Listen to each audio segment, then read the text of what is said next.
of Seer's embrace, Zareth's shadow soul moves with grace. A tiefling warlock with a silver tongue, whispers of power on every breath sung.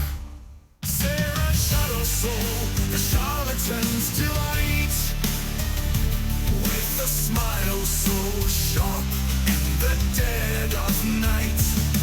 He weaves his spells with a charming flair. In the quest for knowledge, he'll go anywhere. In the halls of scholars, all the streets so dim, he seeks the secrets that call to him. With eyes that gleam and a mind so keen, he dances through shadows unseen, serene. Zareth's shadow soul, the charlatan's delight, with a smile so sharp in the dead of night. He weaves his spells with a charming flair. In the quest for knowledge, he'll go anywhere. In deals with devils or bargains with men, Zareth thrives where others won't tread. His charm is his weapon, his mind is his shield. In the search for truth, he will never yield. Zareth's shadow soul, the charlatan's delight, with a smile so sharp in the dead of night. He weaves his spells with a charming flair. In the quest for knowledge, he'll go anywhere. From the land of Sire where the arcane flows, Zareth's legend in whispers grows. A warlock of wit with knowledge's goal. In the shadows reigns Zareth's shadow soul.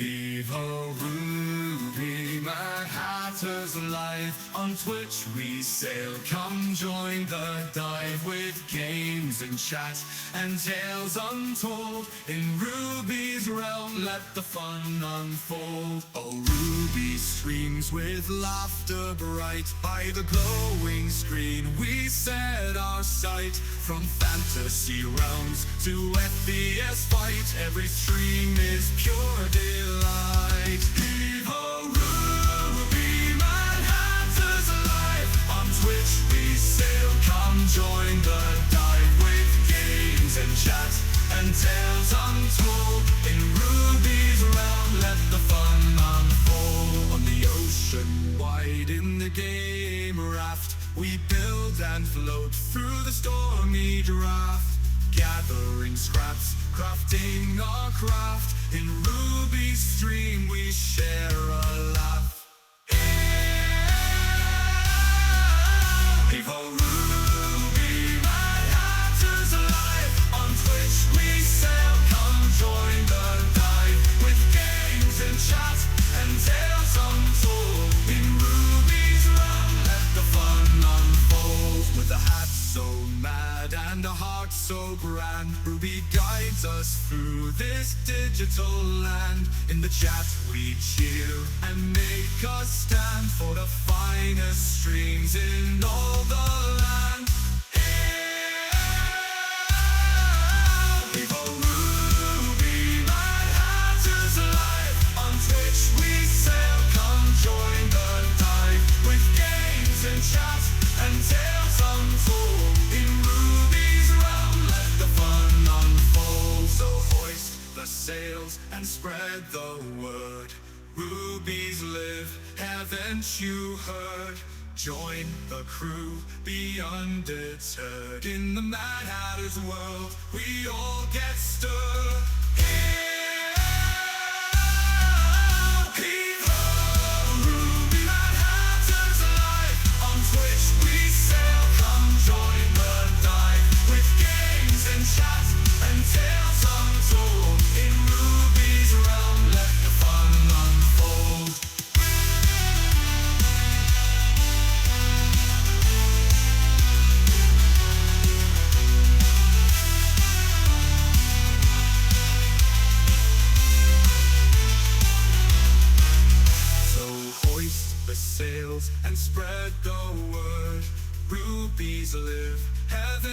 you heard.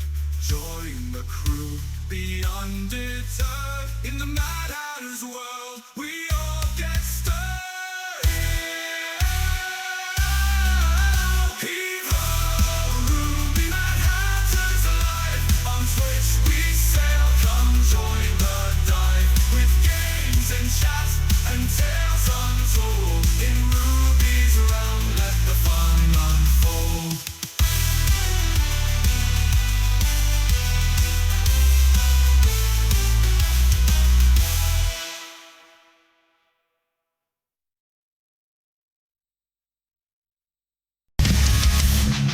In the heat of night and when chaos starts to call, I'm the loser with the answers, not the power to control. Enemies surround us, the dangers rising high, but the perfect solution, watch them fly.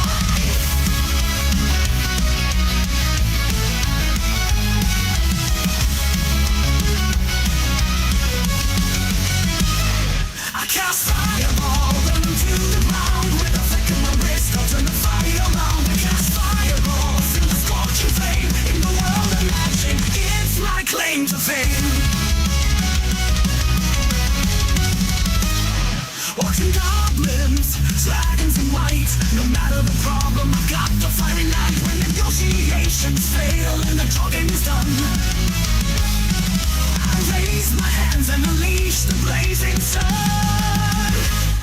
I cast fireball into the ground with a flick of my wrist. I'll turn the fire around. I cast fireball, feel the scorching flame in the world of magic. It's my claim to fame.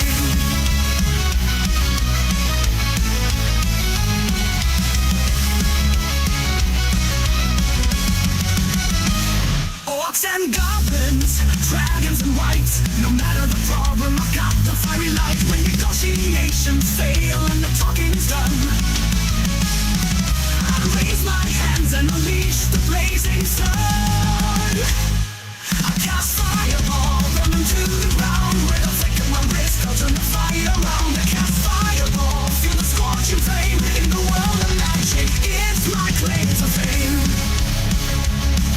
You can keep your fancy spells or charms and tricks. When the battle gets rough, I'll burn them to sticks. With a grin and a chant, I bring the fiery doom. Enemies beware, you'll eat your flame in two.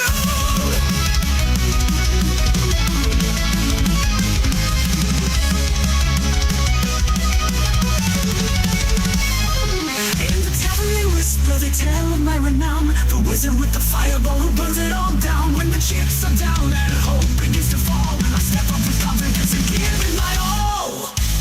I cast fireball, burn to the ground. With a flick of my wrist, I'll turn the fire around. I cast fireball, feel the scorching flame in the world of magic. It's my claim to fame. So here's the fireball, the spell we all adore. In the hands of wizards, it's the ultimate reward. With a laugh and a shout, I'll light up the night. For I cast fireball and bring the fiery light.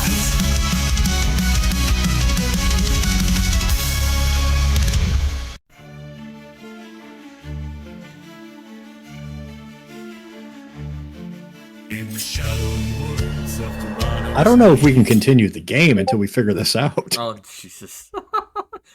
welcome. You won't be able to figure it out. Welcome, everyone, to God damn it. To Fable Friday. God damn it, you guys made me forget what day of the week it was with this conversation. Alright. Welcome, because it's D&D time. Isn't that right? Let's go. Yay! I gotta find this movie. Apparently, fucking... Why isn't set off the facehugger? God damn it. Alright. Tonight's episode is being brought to you by Teenage Mutant Ninja Turtles, the forgotten movie. Yeah, apparently. So a few announcements before we get into the thick of things. Announcement number one is, of course, our sponsors. We have Shockwave Gaming Servers and W Energy Drinks. Links are down below. If you use W Energy Drink, use the code RubyMadHatter. You get 10% off your purchase. I get a little something to make, life easier here. Maybe if I had a W energy drink, I'd remember what this movie is. Maybe. Doubt it. The next announcement is if you are watching this on YouTube, all right, please like, share, and subscribe. All right, it helps the algorithm, makes the algorithm gods happy. As well as comment down below. I forgot about that as well. Like, share, subscribe, and comment. And if you have subscribed, click the notification bell to be alerted whenever I start uploading videos. So that way you know the time it actually happens. All right? All right. Oh yeah. If you want to help support the channel, but you don't want to buy a Minecraft server or get some sort of powdery energy drink that'll basically not make you give you the shakes, then we have another option for you. That option is Ko-fi. The link is down below as well. If you go to Ko-fi,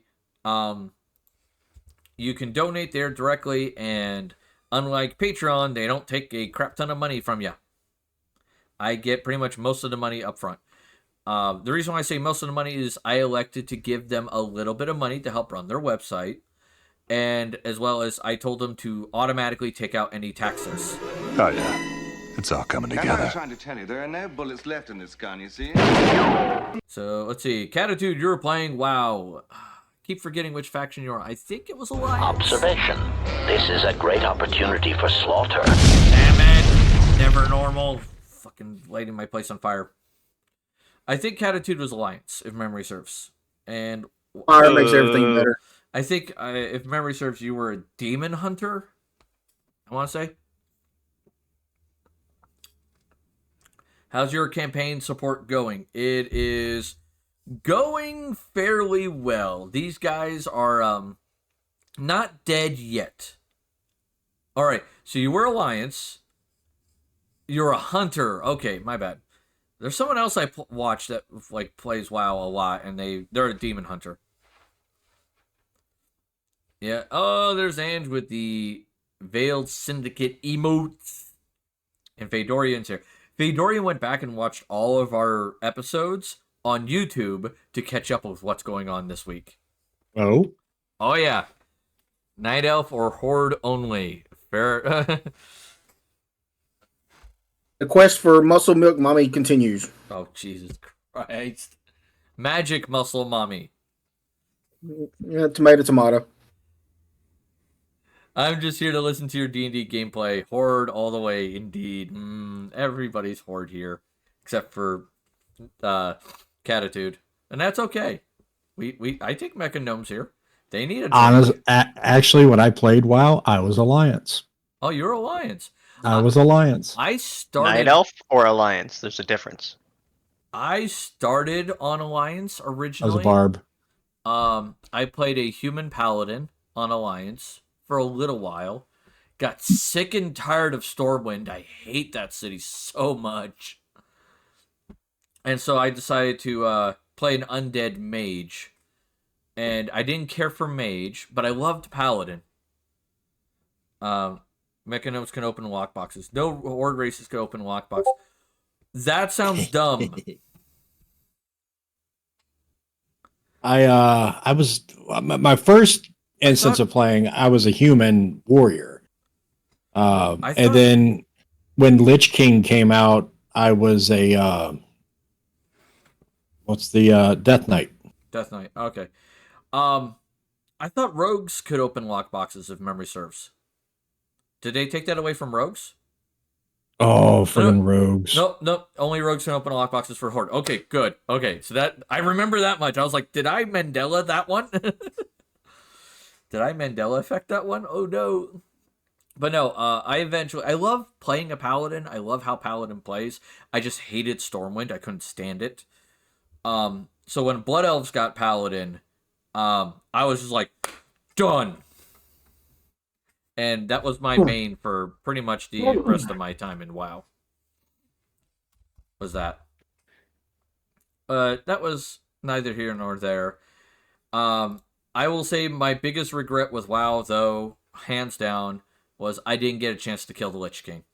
I was in Icecrown Citadel. We were dealing with that big skeleton dude with the fuck-off axe that he likes to spin around like a top. I remember him. I remember Professor Putricide. And I remember the crazy bitch with all the blood. I can't remember what it was. Those were the bosses I could remember. I think the farthest I got was, I think, the airship. Like, right after the airship, that boss. And the guild I was in, we hadn't passed that boss yet. And then Kata came out, and they all just stopped caring. And I was like, fuck. That was annoying. That was, like, my biggest regret. I wanted to kill the Lich King, because I'm an old Warcraft player. And when I say Warcraft, I'm talking about the strategy games. And so when I finished Warcraft 3 and I started playing WoW, and I was like, I had a few goals in mind when I played WoW. I was like, 1, I want to see the World Tree. All right, I got to see that. Or what's left of the World Tree, anyway. So I was like, I want to see that. The second one was, I wanted to see the Ruins of Lordaeron, and I was happy that the Undead got that.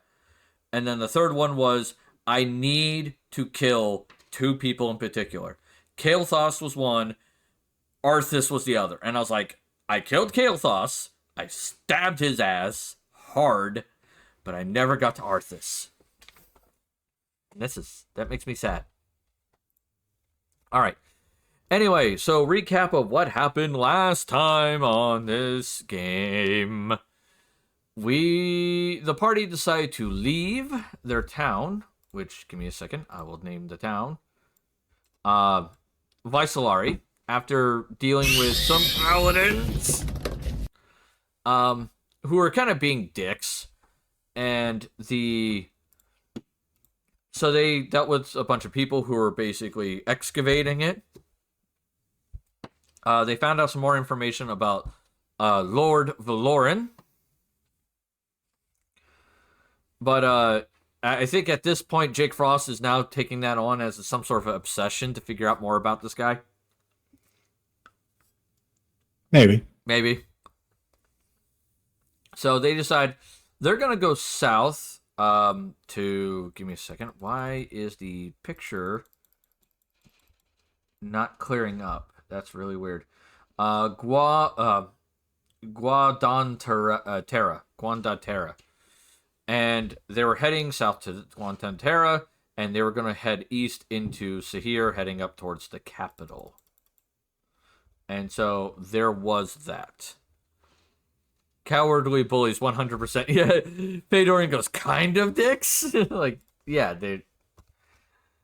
they are who they are. They are not great. The paladins work basically dicks. Alright, for some reason... Oh, to be fair, we didn't really talk to them, so they could have been nice. They may have just been dicks to the people... digging up the place. Digging up the ancient They could have ruins. loved us. Yep. Alright. So there is that. The party found a bunch of... The first interaction they had was a merchant who they attempted to scam for taking his stuff, and the merchant didn't fall for it. The merchant also tried scamming them. That didn't fall for it. APAB, apparently, all paladins are bastards. I mean, that could... Technically, you could say that the merchant did pull the scam because he sold us a love potion that had 0 effect. Yeah. So that didn't go well. Everybody parted their separate ways, and they called it a day. And then the party continued on their travels, and eventually ran into a caravan filled with prisoners, and I put that in quotations. And the party decided that, originally they were going to let him go and be okay, and then they saw the 7-year-old kid in the cart that's in the cage. And Correction, Ruby mentioned a 7-year-old kid. No. Oh, yeah, put it on us, yeah. Well, I mean, emphasize that this might have been a slave trading caravan. Yep. Pulled at our heartstrings. Yeah, and so the party then decided, okay, these guys gotta die. and that's where we're leaving. Correction, not these guys in the caravan, the people trying to transport them. Yeah, Right. Not the prisoners. hostages. Big outside correction. caravan. Important statement. Yeah, not the hostages, the guards and the merchant. You got inside caravan and outside caravan. We're killing the outside caravan. All right.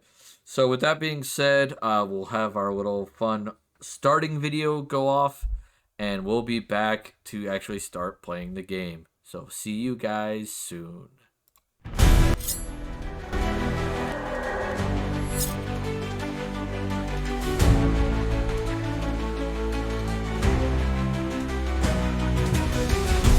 In the land where shadows creep, where the gods and mortals meet, legends rise from ancient stone. Heroes' fates are yet unknown. Trivia, where the echoes call. In the night the darkness falls. Through the storm, through the flame, heroes rise to carve their name.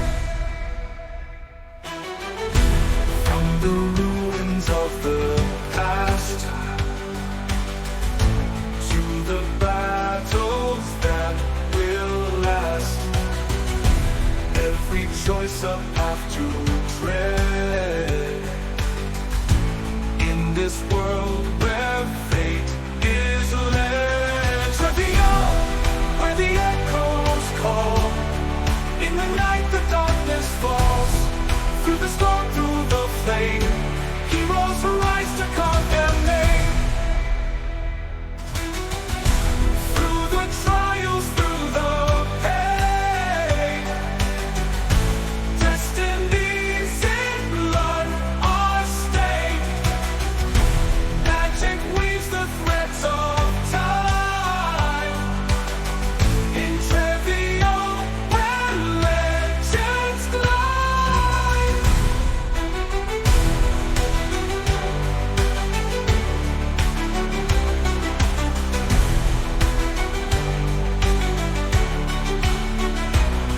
Trivial, where the echoes call. In the night the darkness falls. Through the storm, through the flame, heroes rise to carve their name. So gather close, the tale begins in Trevior, where the dark wind sings. Join the fight, take up the call, for in this world, heroes rise or they fall.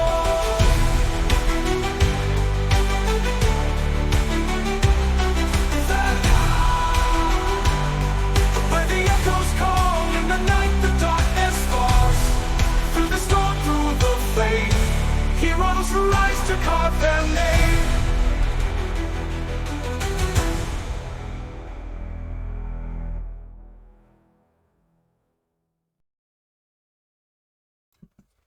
All right. So some of you may have noticed I've started a prediction. I'll screw you, never normal. Which is, will anybody drop to 0 HP in this combat? In this case, it is the party, not the guards. Will any of the party dropped to 0 during this combat? So we will see. And of course, we have an ad break coming in 4 minutes. Go figure. All right. So we picked up at the top of the round, which means Jake, you're up. All right. So I think I'm going to be able to pull off an attack on this round because this guy's a little too close to for comfort. So let's see. I need to walk here. That'll put you next to the other guard. Well, my goal is well, actually, let's walk kind of combat roll here, and then for the bonus action, we're going to Misty Step up to the top of the archway there. All right. The question then becomes: you do understand if you move away from the guard, he gets one attack of opportunity. Yeah, I know. Okay. just. But he's still just too close. He's all up in my gravy. Yep.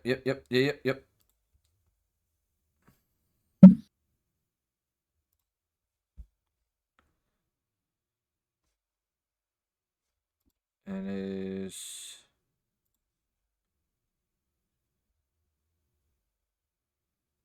it was that one? Yep. Okay. And I need that guy's information. Tier 2. There we go. Actually, hold on. Hold that thought. Okay.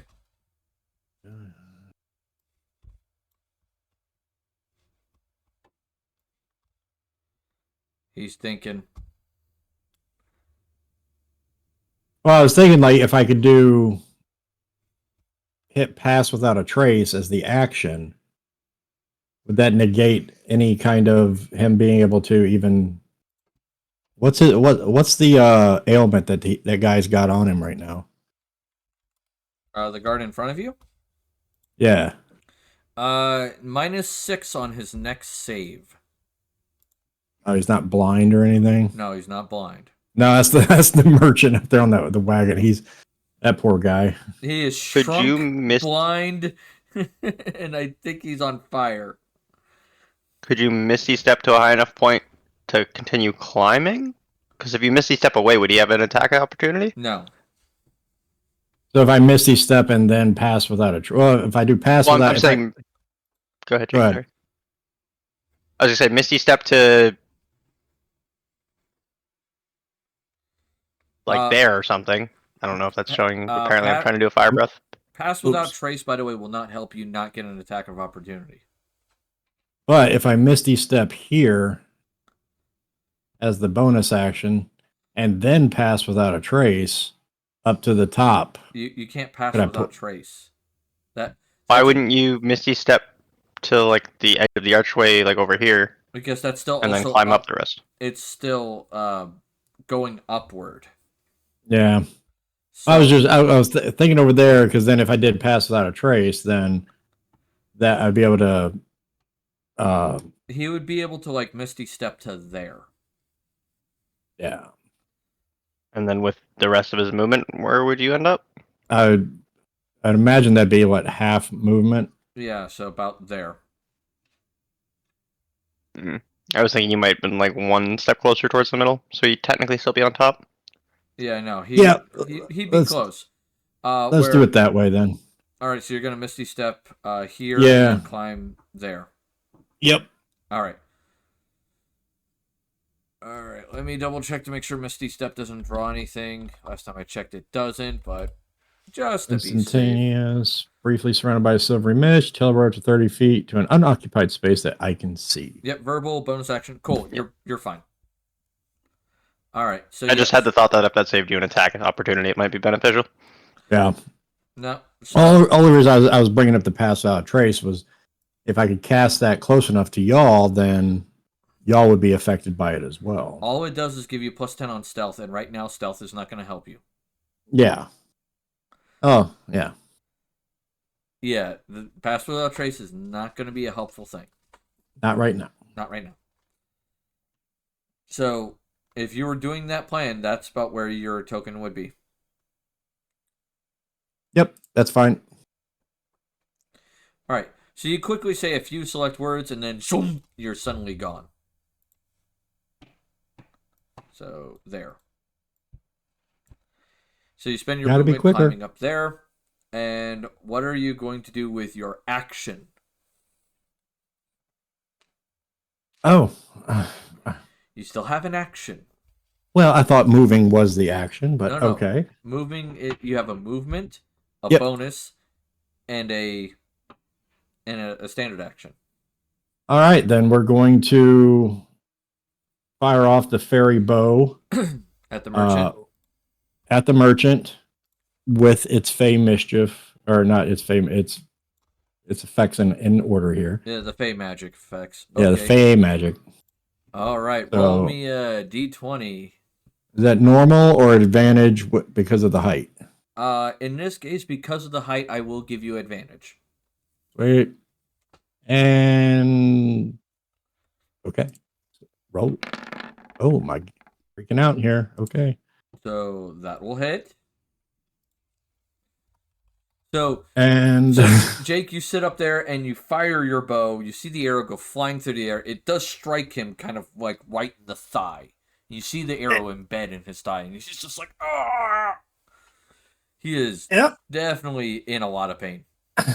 And we also got to hit him with that 1d8 of the psychic damage from Dread Ambusher. Yep. And now you get a d20 for the Fey magic effect. Does he have any other rolling effects I need to roll for? Not currently. I thought he had something with a d6. That is Hex. Okay. So rolling the 20 for the Fey magic. 8. Target must make a DC 15 dexterity saving throw or take 2d6 lightning damage. All right, so you get 1d20 plus 7, and the DC is 15, I believe. 15. Yep. All right, here we go. He's fine. No 2d6 lightning. Okay. I got to do a quick refresh. My screen freaked out. That's fair. He's small yet nimble. All right, Arendelle, you're up. You and Zatan are next to 2 of the guards as they are definitely causing havoc. Oh, okay. Hold on. I need to think about this. Now, remember, you do get sneak attack because someone is in melee with you.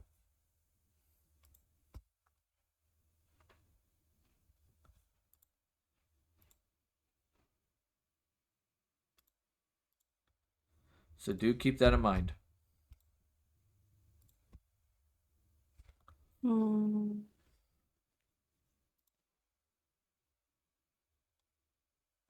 Can I use my sneak attack? I mean, you can make an attack.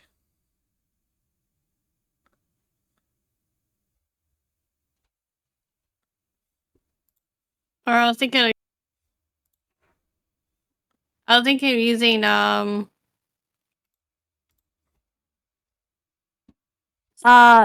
Rakash Sarisi or something. Okay, let me see. You're talking about the swashbuckler thing? Yeah. All right. In this case, you're talking about Rakish Audacity. Yeah. Which also doesn't... It just means you can make a sneak attack when you don't have someone next to you. Oh, okay. Never mind that. Yeah. Oh, I guess I'll use poison again. All right. And which one are you stabbing? Guard 2 or guard 6? The one in front of me. All right, that would be 2. So go ahead and make your attack roll.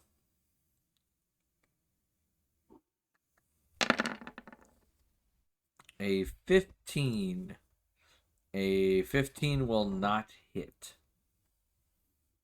So you go to hit him with your first short sword, and it just scrapes across his... Give me a second. It should tell me what kind of armor this guy has. Studded leather armor. So you hear the dinging of the sword across the studs. You do have a offhand, I believe.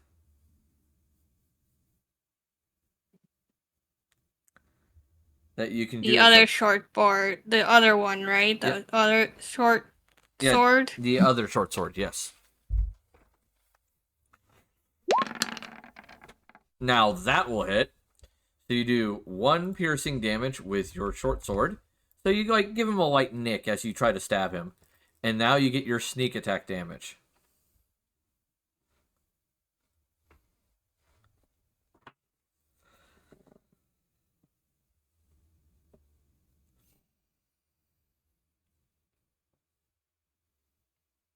You gotta roll 2d6.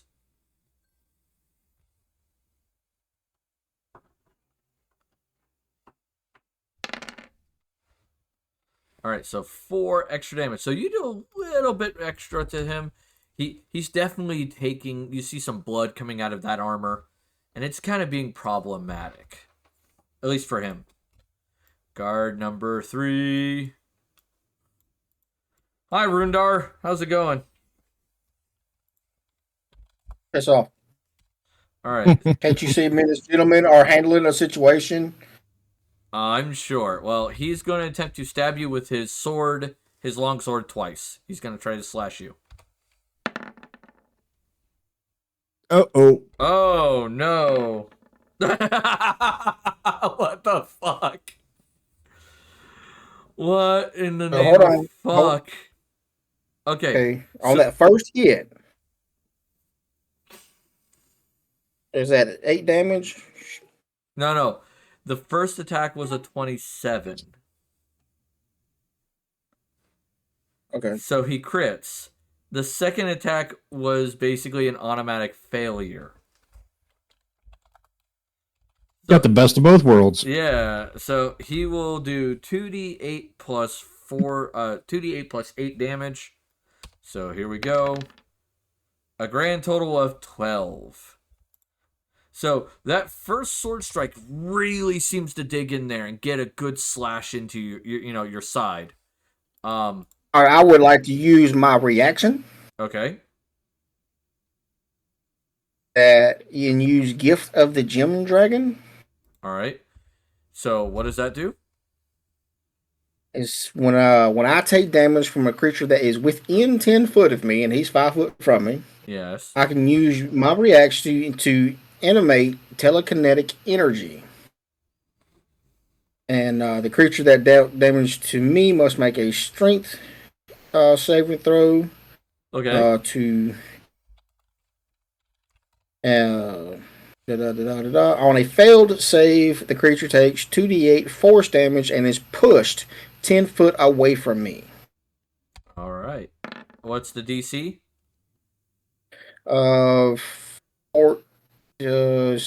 14. All right. So go ahead and roll that 2d8. He has pushed 10 feet. Nice. Back the way you came. Yep. So he slashes you that first time, and as he goes to slash you the second time, this will equate for the one, a blast of force shoots out from your body and just slams into him. You see him just kind of go flying back, and he's just like that, and he's on the ground like, what the fuck just hit me? All right, guard number 5. 10, 20, 30, and that's all he can move. And for each 5 feet he moves, let me double check this again. It's something of thorns, god damn it. Thorn growth, that's what it was. Or spike growth. Alright, spike growth, he takes 2d4, so in this case 64 from all the spikes. So 14 damage for him. As he's pushing his way through, he's like, just giving it a go. Dander is, excuse me, concentrating on his enlarge reduce spell, so he can't use another concentration spell.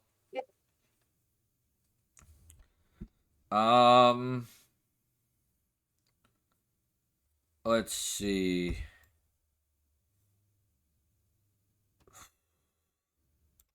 I guess he'll aim for guard 2. Let me double check kind of see. Yeah, he gets 2 of these. Or 1 of these. So I'll go with 2. So we're going to do Eldritch Blast number 1 at guard 2. And that's going to miss. And the second one. Okay. So in which case, Dander will fire 2 energy blasts out of his hands and just miss the guardian. You see him kind of land in the spike grows like like that. You see little tufts of spikes kind of shoot in the air. And Dander goes, fuck. Okay. Apparently Jake's curse has moved on to me. We know where you got your training. Yeah. All right. The little guy is got all kinds of shit on him. All right. right, so he is. He's on fire. He's blind. Yeah, he has to make a dex saving throw to get rid of the fire. So let's see if he can do that at least. Or we'll see if my shitty rolls are... Nope. Alright, he's no longer on fire! Yay! Ooh. He's still blind, though. Alright, in which, like, you see him kind of patting himself out, and he's just... like that, just constantly just putting it out. Guard number 4. 5, 10, 15... Oh, that's what it was. Because the guy's got Hunter's Mark on him. Yeah, Hunter's Mark, that's it. He was supposed... Yeah, I was supposed to throw another D6. Oh, go ahead. Since it was on him. 3. Alright, little extra damage there.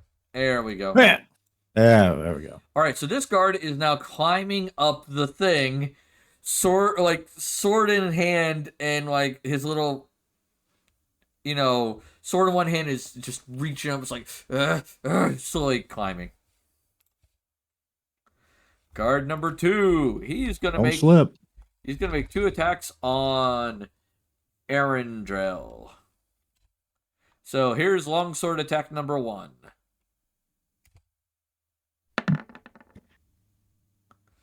I believe a 23 will hit. Yes. All right, let's see what the second one does. How about a 19? Yes. I love how you sound with that, like, yes, that hits. God. All right, so 19 total damage. So I'm dead. You're not dead. You're at 5. So he swings, catches you in the side, and you're like, oh, that, like, you can see that gash forming. And then as he brings his sword up and around, he swings it across your chest, and you see another gash form across the front of your chest. Guard number 1 is going to attack Rundar twice. A 19 and a 16. Do either of those hit Rundar?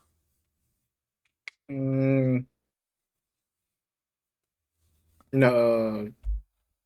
Yes, the first one does. Okay, the 19 does. Okay. All right, so he'll do 8.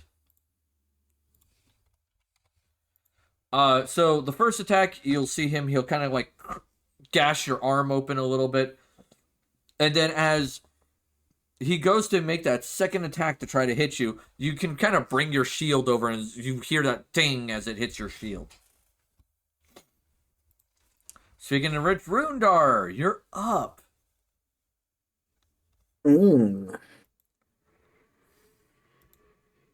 Bonus action. Healing word. Healing word on Arendelle. All right. Healing word on Arendelle. Cool. Cool. Let's see what you get for that. I get 3d4 because I'm casting it at 3rd level. Okay. Never mind. I can't cast it at 3rd level I cast it at 2nd level. All right. So 2d4. 2d4. Still, 2d4 is... What a noob uninstall! Oh no, that Jigglypuff just... I'll look to see if I got... Oh, you got called the noob by one Jigglypuff. That one Jigglypuff. So I get a d4 plus 4. Yep. d4 plus 4. Let's see that roll.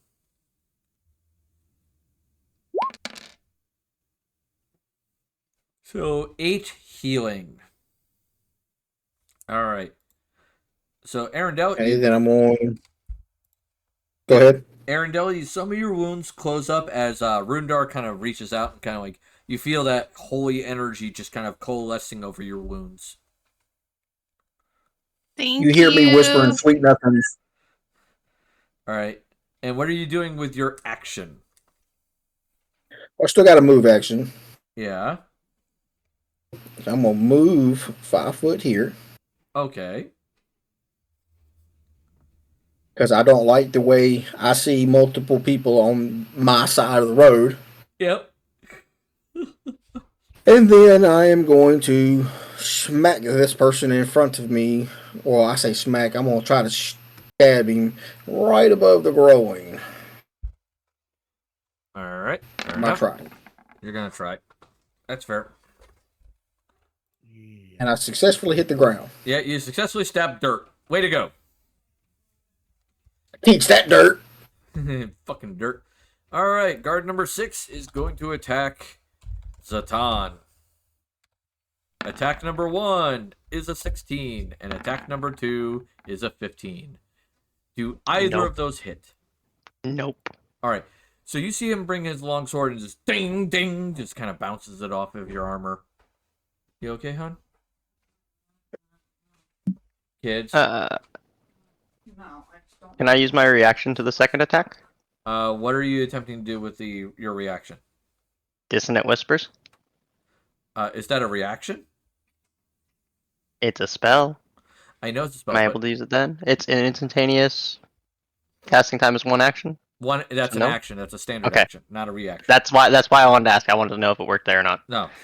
There's spells like, for instance, warlocks have, what is it called? Hellish Rebuke. And Okay, yeah, I had seen Misty Step had the 1 bonus action as the casting time, but I wasn't sure if action counted as a reaction or not. No, it has to say 1 reaction. Okay, thank you. Never mind then. All right. So he didn't accomplish much. Zatan, you're up. Jake is on deck. Alright, so I'm going to use my bonus action first. Okay. And Dissonant Whispers guard 6. All right. So he gets a wisdom saving throw.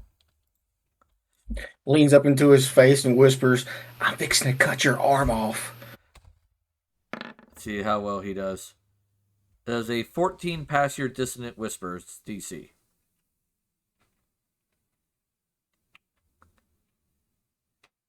I'm having a stupid moment, sorry.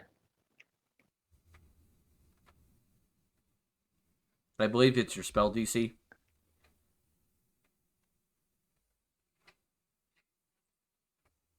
Again, stupid moment. At the very top of your spells page. Thank you. I forgot I had to switch windows. Spell DC is 13. Damn it. 13. So he passes.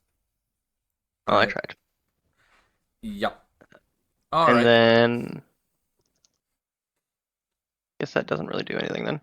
Yeah, that's your bonus action. You still have a move and a standard. I'm going to use my standard action, and I'm going to swing with my two-handed longsword at guard 6. All right, fair enough. So as your whispers kind of like wash over him, and he just kind of like twitches for a moment, and he seems fine. You decide to screw it, sword, whack. Oh wait, on a successful save, it takes half as much damage, so it still took damage. Yeah. So roll 3d6, and I have to divide it by 2. You have to get dishes done tonight. I know. So 5. All right. I'm very well aware of that, hon. 5.5, actually. All right. Roll your attack roll for your sword, good sir. Is it normal or not? It is normal. Damien, knock it off. Are you gonna be okay? Oof. That's the bad Oof. Well, that sucks. It seems everybody's gotten Jake's curse. I don't like the fact that I'm not getting. Not my curse. Wheaton had it first. 1 second. What was that, hon? As I was trying to tell you, there are no bullets left in this gun, you see. Observation. This is a great opportunity for slaughter. Yeah, that does suck. Ever since what's-his-name got gone. Yeah. Sorry, my wife was talking about how she doesn't get 2 days off because one of her coworkers As I was trying to tell you, there are no basically bullets got left fired. in this gun, you see. Yep. Observation. This is a great opportunity for slaughter. All right, welcome Cream Soda and Jersey Herman. Jersey was playing Oregon Trail. Oh God, that brings back memories. All right. Is it possible that fractions round down? Which version, by the way? Jersey Hermit. And Zatan, you're a level 5 fighter, right? Level 4? 4? Are we 4? Yes, we're 4. Never mind. Yeah, I was like, are we supposed to be leveled? I didn't think we Wait, leveled did yet. we 'Cause level hadn't up? finished this No, we combat. didn't. And I was like, what the hell did I miss? All right. So Jake, your turn. I'm going to use my movement, being that I'm on top of this rocky terrain, kind of traverse over here. Okay. You go there. And then I still have line of sight with the main dude. We're going to fire the fairy bow at him with advantage. Height advantage. Yeah, because you have height advantage. All right. That'll hit for 10 piercing. So that'll give me the, here's the D6 for the Hunter's Mark. And Ambusher? Then you got Ambusher. All right. Make sure, yep. And here is your Ambusher. All right. And did you activate the fairy magic? Yeah. All right. Roll 20. You just said Got no, it. he was probably dead either way. I hope I have another feather beard. Roll twice and take both effects. Uh-oh.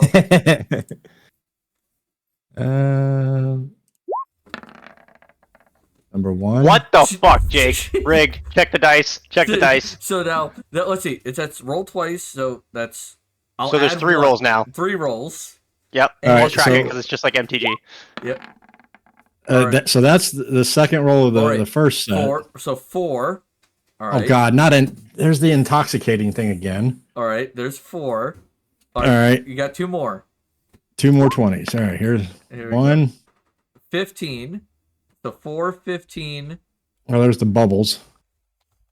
And what's the last one? Let's go. And you become invisible for the next minute. During that time, other creatures can't hear you. The invisibility ends if you attack or cast a spell. All right. So you are invisible. Oh, hold on 1 second. I have to do. Where's it at? Oh no. 5d6. Yep. 5d6. That's how many days you can't be drunk. 27 more days. Oh. So that's what, 2 months now? No, it overwrites the previous one. Oh, okay. It, So it doesn't 27 add days. on. It just overwrites. Right. So your hope is that you could roll that and roll all ones instead of 3 6s, a 4, and a 5. Yeah. I'm gonna 4 be fun weeks at parties. Yeah, he cannot get intoxicated. Oh, and let's see here. I'll say it like it's a bad thing. I look at a money venture right here. All right, so I also get a bonus action because it looks like our merchant friend is dead. Yes, so let me Do your thing. point that out. So you fire your bow. The effects wash over you. At the rest of the party, Jake just disappeared. He just went poof. You don't see him anymore. All you see is an arrow sticking out of the throat of the merchant, and he just goes, and kind of like falls over.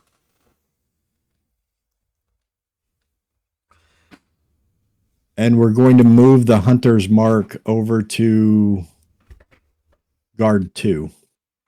Guard 2 got it.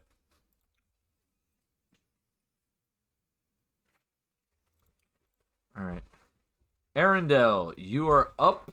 And then there's a couple guard standards, so we got a few people. On how many dishes are there? Oh, I don't know what to even Okay, do. okay.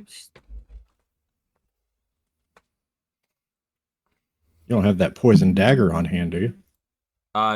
He has used up all of his poison on it. I have used it all. Oh, I thought he had like poison and also a poison dagger. No. He has to apply the poison. And gotcha. it lasts a number of turns equal to his, I believe, dexterity mod. I have to look up how poisoner works again, but I think that's the case.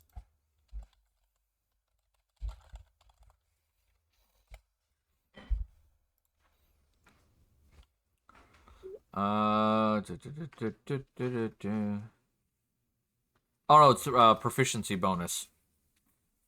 So, and he creates a number of doses equal to his proficiency bonus. Each dose is used up each time you stab.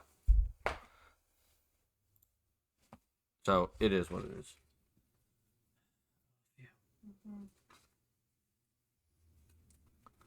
I worry about you, okay? You get me all right? It's cranky. I also don't know what I'm walking into. Yeah. Am I walking into a you did good, or am I walking into a write-up? Because some fun. Oh, because of the googly eyes. Yes.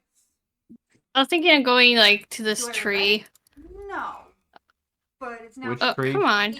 This tree here. Click and hold. There you go. That Okay. one?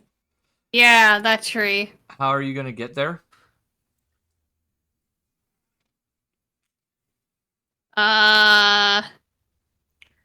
Can I jump in the tree? Like, I don't know. Okay, so you want to move physically to the tree. Yeah. Okay, so in order to avoid getting stabbed, you can use your bonus action to do something called disengage as a rogue, which allows you to get out of combat without drawing an attack of opportunity. Okay. Yeah, I'll do that. All right, so that moves you there, which means you can move 30 feet to the tree, but you cannot move in any square next to the guards. All right? So, like, you would have to go... you're going under the rock, by the way. So it'd be like... there. That's as close as you can get to the tree. Yeah, that's good. And I'll just hide there. Okay. Are they trying to rob the merchants on the way to the next town? No, this is a slave merchant. Oh. They're trying to free the slaves. All right. So that next We're trying turn... to make America great again. Yeah. 5, 10, 15. Hi, Rundar. Did you not learn that lesson last time? No, apparently he's not. Oh, the second one hits. All right, I'm gonna use my reaction. Yep, 5 damage to you. And he needs to make, what was it, a strength saving throw, you said? Strength. Yeah. All right. There we go. Strength saving throw. I don't think a 12 is going to do it. No. All right. So 10 feet into the... I got to move the merchant for a second. 10 feet into there, which means through 10 feet, he'll take another 44 spike growth damage. So he takes 9. And you do that 2d8 damage to him, I believe, right? Mm-hmm. So you got to add that to it as well.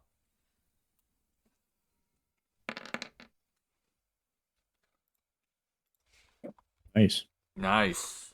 All right. So as he goes to hit you, the first time he misses, the second time he actually connects, doing a light slash into you.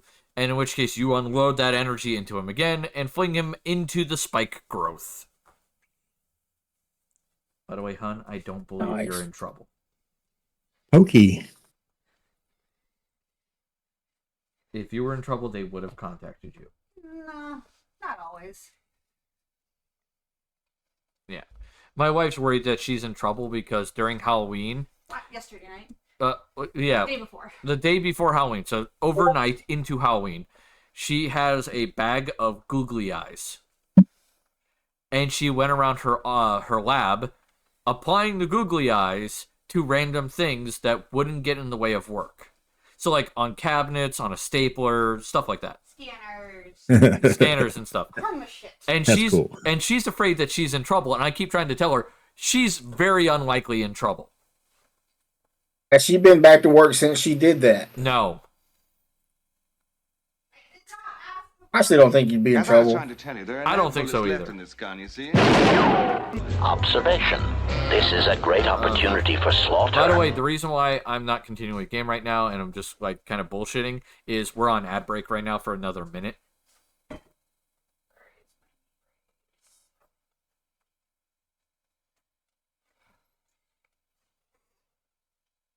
And also, she added a sticker to her cup. You did. I should really pay attention more. To No, the- not the sticker. No. Oh, that's it. She drew Oh yeah. lines. No. The sticker she added was, I don't have the time nor the crayons to explain this to you. Oh yeah, she is so getting reprimanded for that. You kind of dare her to put a sticker on her cup. Yep. Yeah, putting the let's keep the dumb fuckery to a minimum. Yeah, would she get me in trouble. She wanted to put let's keep the dumb fuckery to a minimum on her cup initially, and then she thought about it and went, no, that's a dumb idea. Jersey goes, your wife has a wonderful sense of humor. No, not the sticker. The sticker I just put into the D&D stream chat is on my manager's coffee cup. Oh my god, hun. Never Normal has one of the ones we have. It's don't be a C-word-asaurus. I didn't want to say it out loud because it's an offensive word. That's why I just sent it. Someone from work took that one. Yeah, one of the people from her work took that one. She took my bag of all the ones I was planning on using. Most of them are still there. Yeah, Live, Laugh, Toaster Bath. No, we don't have that one. I don't think we have that one. No, but Pew Pew went. Give me a second. I have a few. Let me see. What You we got. ratted your last tattooey went. Yeah, I figured that one went. Let's see. Give a fuck meter 0. I scored high on my drug test. Sorry, no hablo fucktardo. Hey, remember, people can hear this shit. I know. Let's see. There's a bunch of really off-color There's ones. a bunch of really off-color ones. You high. Let that shit go. A lot of FUs, F-bombs. I used to have when I had a hard hat, I had a big hard hat sticker that says, I'm not retarded, I just don't care. I got one that has a guy with his head up his rear, and it says, your problem is obvious. Okay, it's the same pack that Rose got her obnoxious Yeah. one from. Me and my homies would have been stacking bodies by now. George Washington. We have a sign in our shop that says labor $90 an hour, labor if you watch $100 an hour, labor if you want to help $1,000 an hour. Yep. Yeah, but there's a few others. My daughter took a bunch of the stickers that we gave them to her that was like mostly appropriate. There's one that says I farted. Like she had I farted. I pooped today. What? She has one that says I pooped today. Yeah, I pooped today. Another one was this tiny turtle. He judges you immensely. Is there a point to this? Bruh! Are you dictating your fucking obituary to me? Yeah. Rose's had The penguin. The penguin with a knife. I want one that says Mondays are shoes, they be Crocs. Oh God. All right.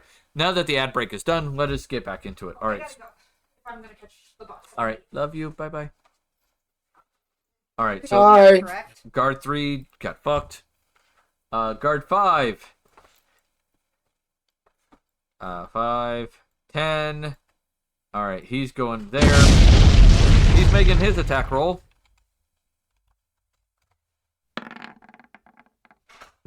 That is a no, and the second one is also a no. What the fuck?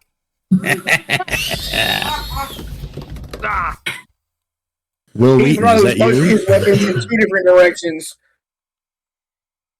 Pretty sure he just accidentally stabbed his friend. Like, Jesus Christ, double crit fail.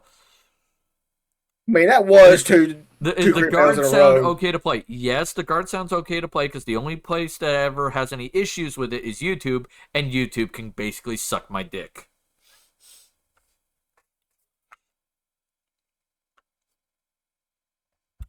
Should work? What the hell? Why didn't the guard work? I'm a little confused now. It's okay, bud. We all are. Yeah. There it goes. Wait, we have summoned the guards. My glorious overlord.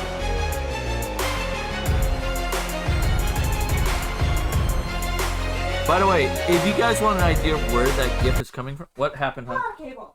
You took Oh. one out of my backpack. Here. Or not. If you guys ever want to get an idea of where that GIF came from, look up if the Emperor had a text-to-speech Also, device. there's a card note in our little cupboard thing here. Okay, yay. Apparently there's a cardinal in our porch. Anyway, watch Emperor. If the Emperor had a text-to-speech device, it is hilarious. Trust me. Good watch. So yeah, that was a double fuck him, apparently.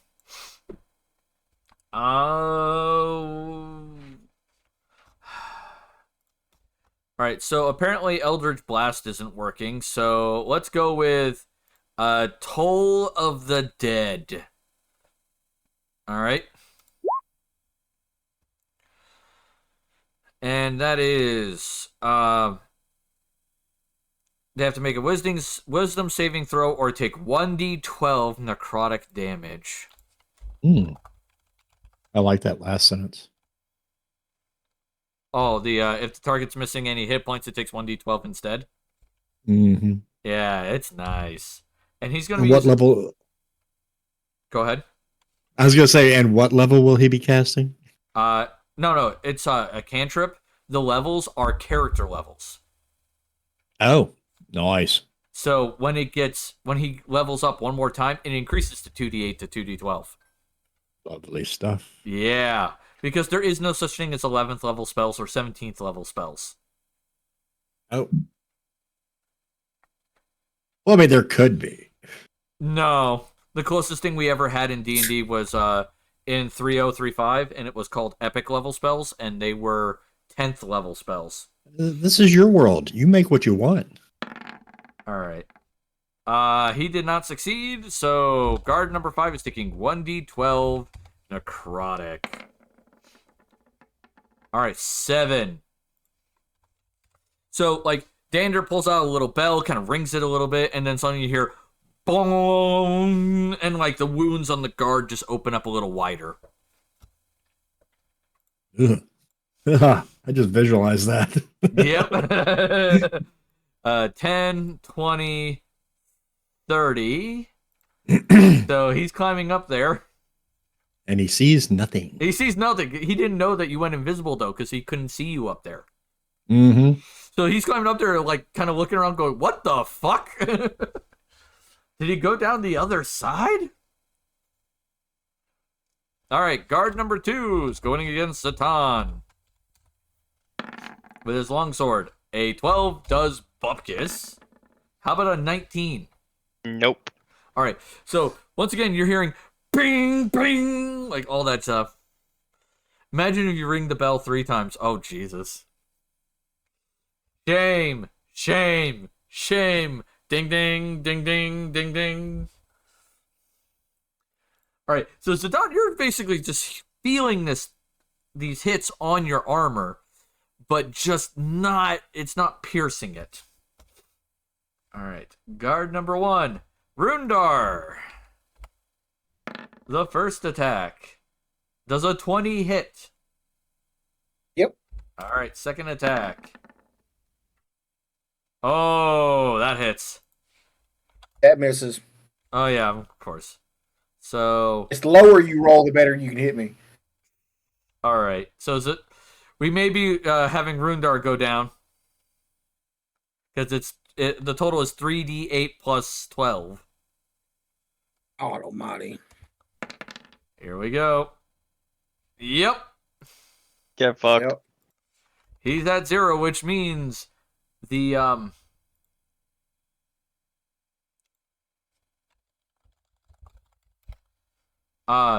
which means let me go back to my prediction.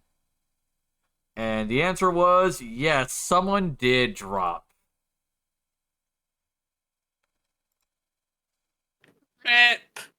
Yep. The prediction was yes. What in the name of Thaco is this lower hits? Nobody thought it was going to happen. All right. So that is his turn. Rundar, you're up, so you get a death saving throw. Your first death saving throw.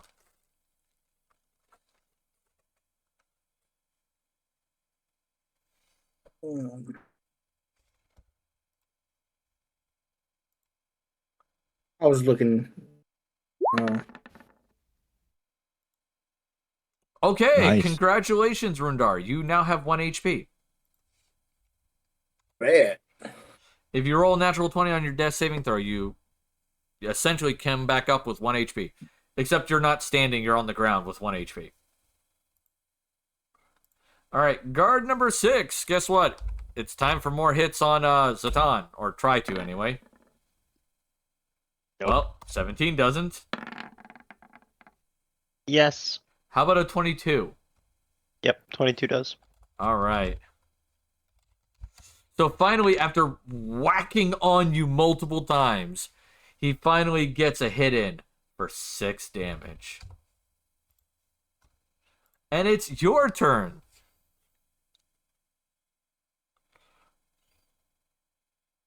I'm going to use my move.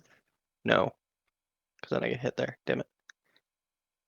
I'm going to Misty Step to beside guard number 1 as my bonus action. Which side?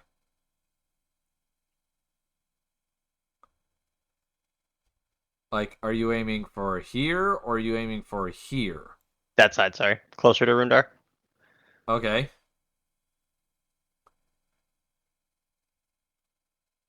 Fair enough. And Misty Step is a bonus action. What is your standard action?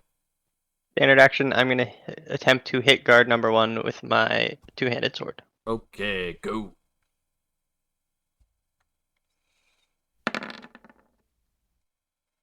A 12 will not hit, sadly. So you swing your sword, you hit it against him, and doesn't quite get through the armor. As you teleport next to him, he's like, oh wait, what the hell? Jake, you're up.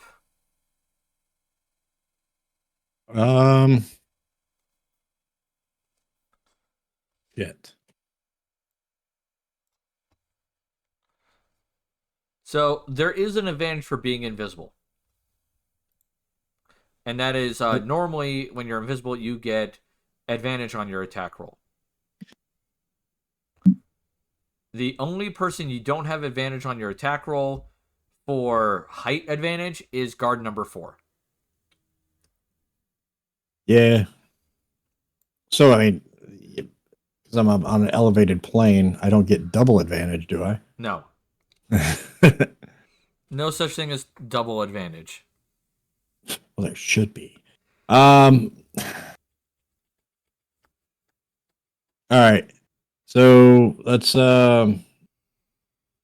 take a shot at guard 2. Okay. I'm kind of stuck up here right now. Yep. With using the magic touch of the bow. That will hit. So guard. So that's going to put frighten. Well, you got to do that whole save on the frighten, right? Yes. He does get a wisdom saving throw on the frightened. I still get to do the... Okay, he is frightened. So he is under that effect. So there's the hunter's mark. Hey, Daryl. There's the psychic damage. Observation. All right. This is a great opportunity for slaughter. The target is surrounded by dancing lights. Okay, so the target is surrounded by dancing lights. Oh, goody. Okay. Slightly distracting. Disco. It's disco death mode. Arendelle, you're up. Oh my god, I have no idea what to do now. Better get over there and start being the murder emperor. Yeah, you kind of fled the fight. Do you have a way to heal yourself or a teammate at this point? Yes, the attack does delete invis. So Jake is no longer invis. That is true.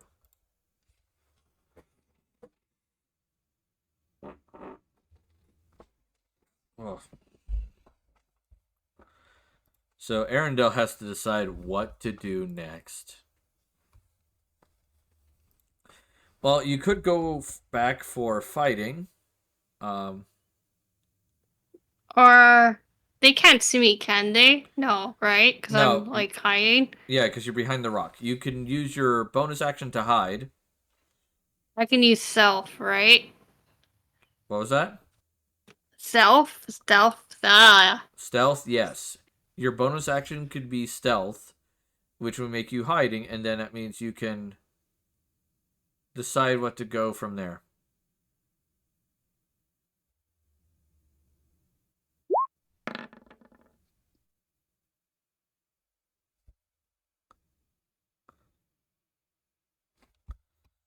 Oh boy, yeah, you're hiding. So where are you stealthing to? Remember, you move half your speed. All right, into the tree. In the tree, yeah. Yeah. Wait, I can do a sneak attack, can't I? Bonus action movement. Yeah, you still have a standard action. So can I like sneak attack? You can make I believe you can sneak attack with a bow. Yeah, because you have advantage. Yes. Okay, so I can use my like crossbow. Yep. On guard number 6. All right, fair enough. And then I get advantage, right? Yes, you do get advantage.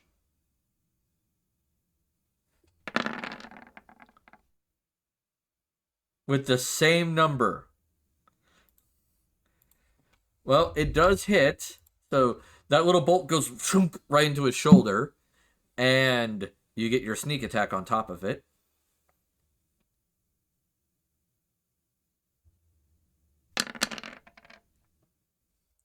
So 8 damage for the sneak attack.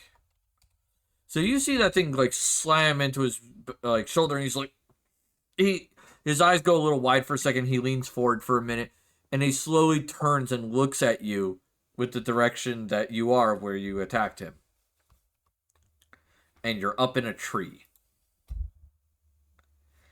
All right, guard number 3 gets up. That's half his movement. So he can only move 1 square, and he takes 2d4 damage. He takes 2. I rolled bare And he drops. fucking minimum. So, like, he's kind of like, these spikes have been well treaded on at this point, and he just moves forward. And he is next to Zatan, so he will make an attack roll against Zatan. Yep. All right, a 21 does hit. Okay. All right. Doing 9 damage. All right.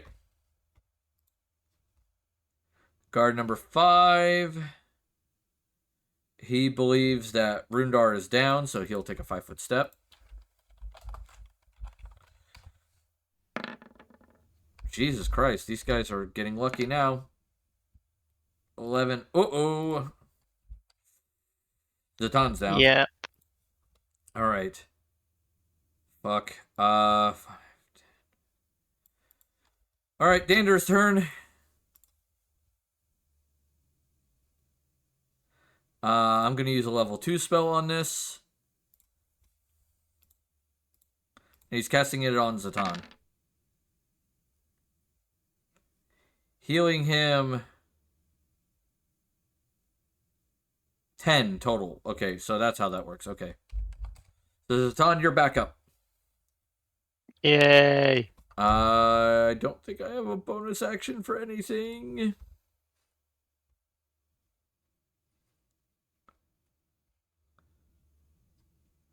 Ice Bardic enjoy. No. Silver Tongue. No, that's not helpful.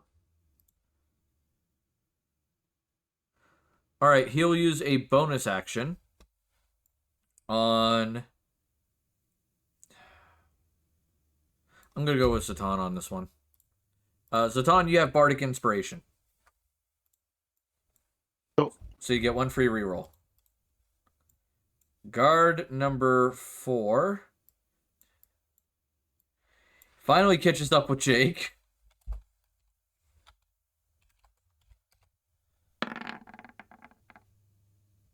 Oof. I'm guessing that'll hit. Yeah. Skulls for the Skull Throne! Blood And for goes the Blood 5. God! Inquisition's here. Hi, buddy. I don't want to kill everybody. Guard number. Can I use push as an action? Yes, actually. Okay. All right, so he's attacking Dander. Oh, he hit Dander for 8. Dander's like, I don't like this shit. Guard 1. Also going after Dander because he's the one that's standing. I feel like a 20 will hit.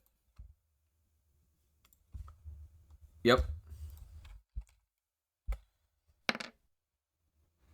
Another 8.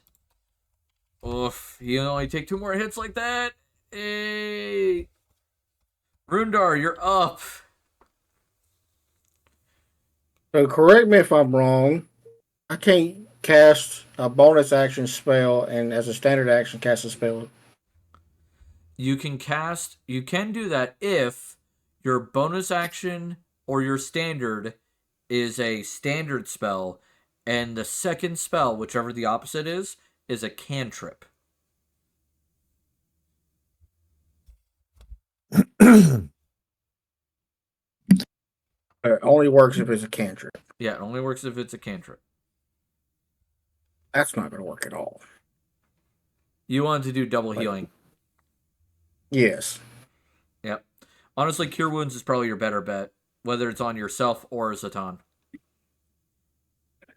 Well, it's just I'm looking and I'm out of my higher slots, so it'd be a standard cure. As I'm laying there, acting like I'm not alive, I am going to Cure Wounds on Zatan. All right, fair enough. Wrong screen.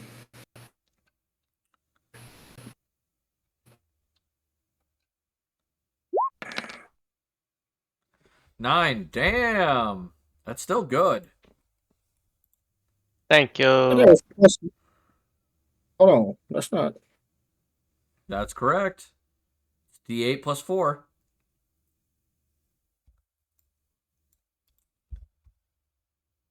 Oh, why am I seeing 2d8? I mean, no, you're only seeing 1. The screen. On my screen, I'm looking at 2. Yeah. Have you clicked since the previous roll? No, sometimes the thing will glitch and roll multiple dice. But the chat will still only show 1. Okay. All right. And you still have a move and a bonus. Are you just gonna... No, you said you're gonna lay there and pretend to be dead. Right. I'm going to try to, like, maybe either a hand or a foot is stretched out towards Zatan. Yep. All right. 5, 10. All right, so that guard's going to go over there, and he's going to start trying to climb the tree, but not doing particularly great at it. And Zatan, you're up.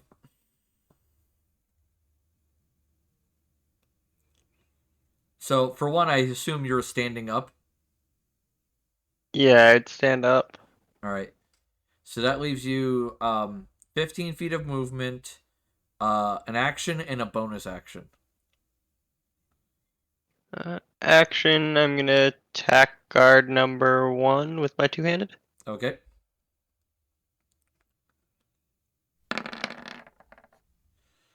That'll hit.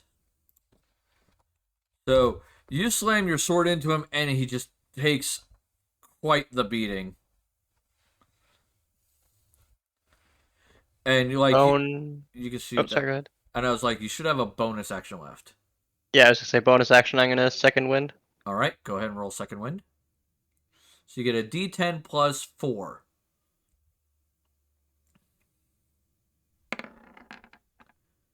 Nice. So 11. Nice. Not 300. Jesus Christ. I hit an extra key. I'm sorry. I fixed it immediately. 300 is better.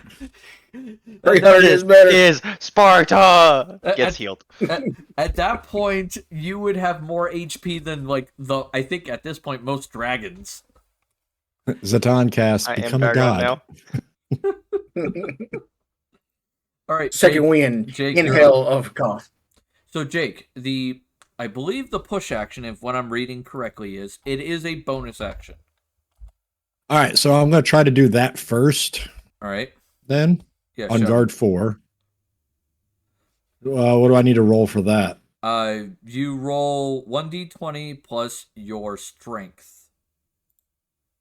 All right, so 1d20 is 4. And plus my strength is 13. That's 15. No, it's your strength mod in this case. So it's 1d20 plus, and you see your strength is 13? So plus it's 5. Yeah, so plus 5. All right, so he gets 1d20 plus 1. And we'll see how well he rolls. Yeah. All right, he is not shoved. It would have been awesome if he rolled a 2. Yeah, I mean, That would have been great. He's like, fuck, bye.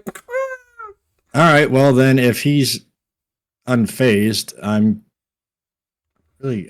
really got no other choice here, but Shoot at the guard down below then? Or yeah, All right. pretty much. So your advantage for height is negated by the disadvantage from him being next to you. So you roll normal. Excuse me, guard 4. Can you move away? All right, so we'll do fairy bow, normal roll on. We say guard 2 has got the hunter's mark. Yep. Yeah. A 17 will still hit. All right, so there it gives here's your D6. Wow. Oh, that's great. And there's the D8. 4, okay. And here is the bow. 4. Oh, God. Okay, roll 5d6. You might get a different number. Could be lower. It overrides. It is lower. It's lower. 21. All right, Arendelle, you're up. Oh my god. Okay. I really don't know what to do. Kill guard 6. Oh my god. Kill everybody. Kill Yes. something. Throw something. Shoot. Well, he's at the bottom, right? Yeah, he's at the base of the tree. He's starting to climb up the tree. Ugh. Okay. Can I use my? I guess I'll use my crossbow. Don't I get an average because I'm high? Yes, you do get advantage. Okay. Oh, if we're getting advantage, never mind. All right, that'll hit. So you do 13 to him.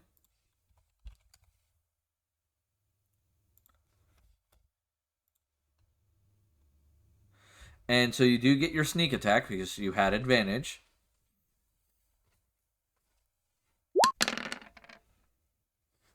So you do 3 more from sneak attack because you rolled shit. All right. What would you like as your bonus action?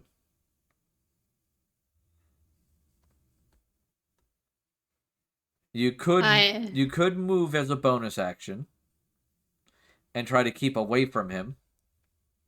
I could do that. That is an option.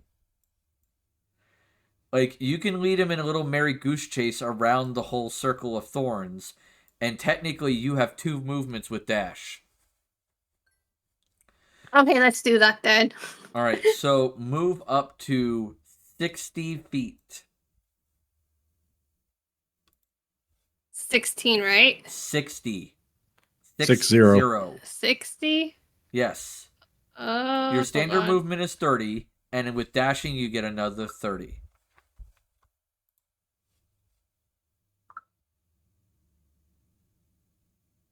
And just leap over here behind guard 4.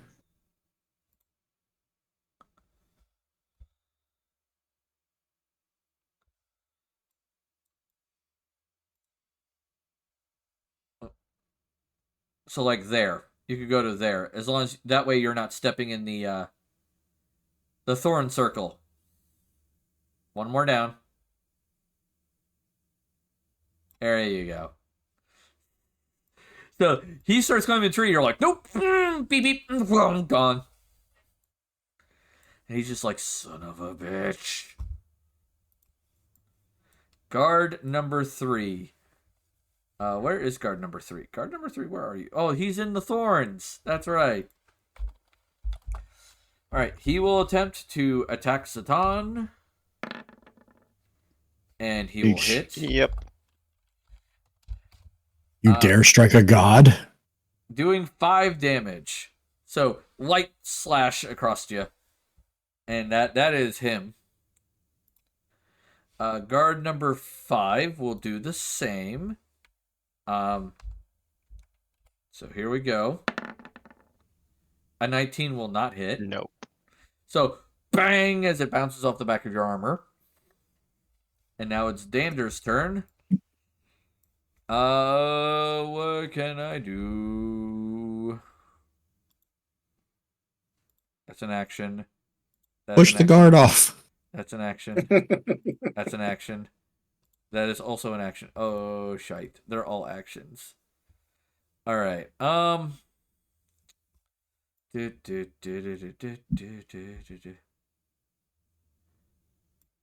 right. He will take a 5-foot step here. And not move anymore. And cast Cure Wounds at level 2. On Rundar.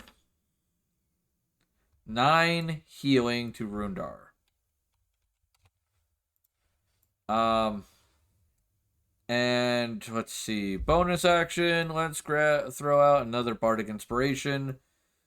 In this case, we'll go for Jake on this one. You get 1 free reroll. Okay. So, huzzah! And that is Danger's turn. Card number 4 is taking his sword, and he's going to hit Jake with it.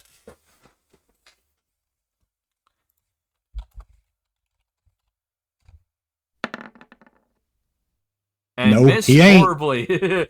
Whoosh! As he swings over your head. You're like, nope. Watch your foot. Watch your step. Guard number 2 will be attacking Satan. Hopefully Satan can fight off these guys.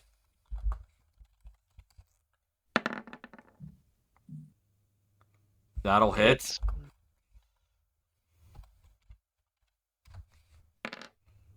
And 10 damage. So, bam, your HP is going back down again. You're like, this is really sucking. Last guy, he is not going to make an attack. He is instead going to attempt an intimidation on you. And he's going to yell at you, Satan, for you to surrender to these people or be killed. It's not scary. No, you surrender. He I goes, don't think "Here, you listen understand here." the fight you're in, pal. No! All right, Rundar, you're up. So he's like, surrender, or we will be forced to kill you. And you're like, Ooh, psychotic cackle. yeah. Or no, in Satan's case, he goes, I don't think you understand the fight you're in, friend. Rundar, How you're up. bad Lick does paw. how bad does one look? One is halfway down on his HP. Whoa, what about we're R2? halfway there. 2 is near death. Kill number 2. I kind of need to lighten the load here a little bit. I'm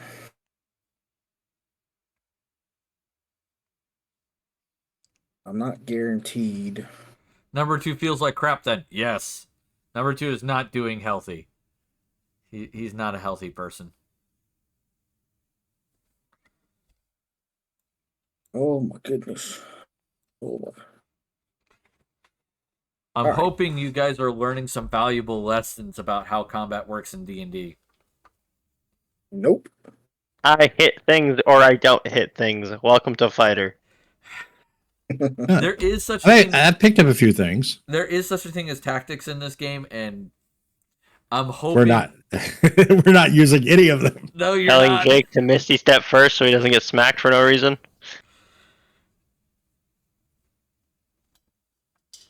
All right, so Rundar, what are you doing? Contemplating. How are you gonna make the wrong decision? To be honest, Okay. but this is so. I'm looking at this.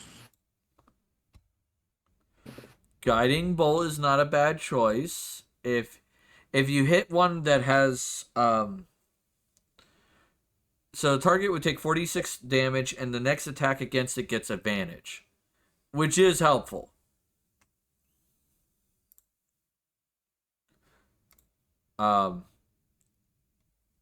All right, so The question is, do you want to hit something to kill it?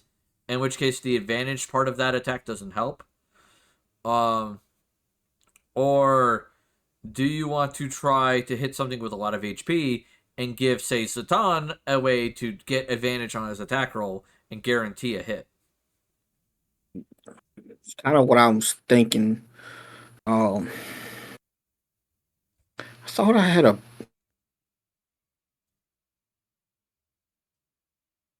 Apparently, I don't. Okay, so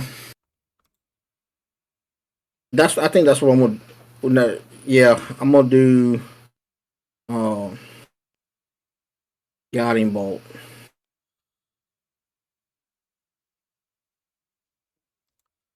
All right, so who are you guiding bolting is the question. 2, 3, 1, or 5?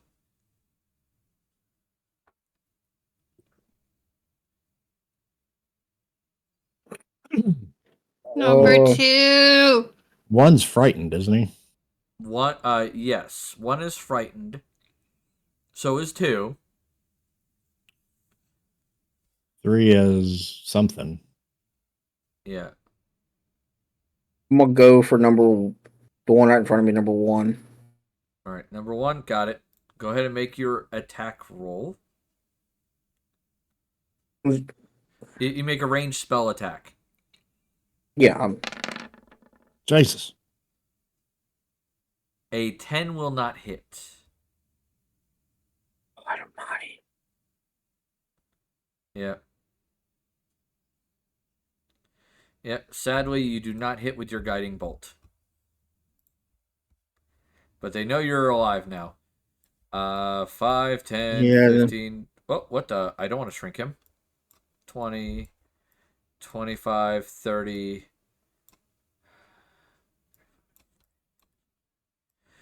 God damn Do it. you not have any bonus actions, Rundar? I mean, the problem is that his bonus action that he has is a higher level spell too, and Guiding Bolt is the same.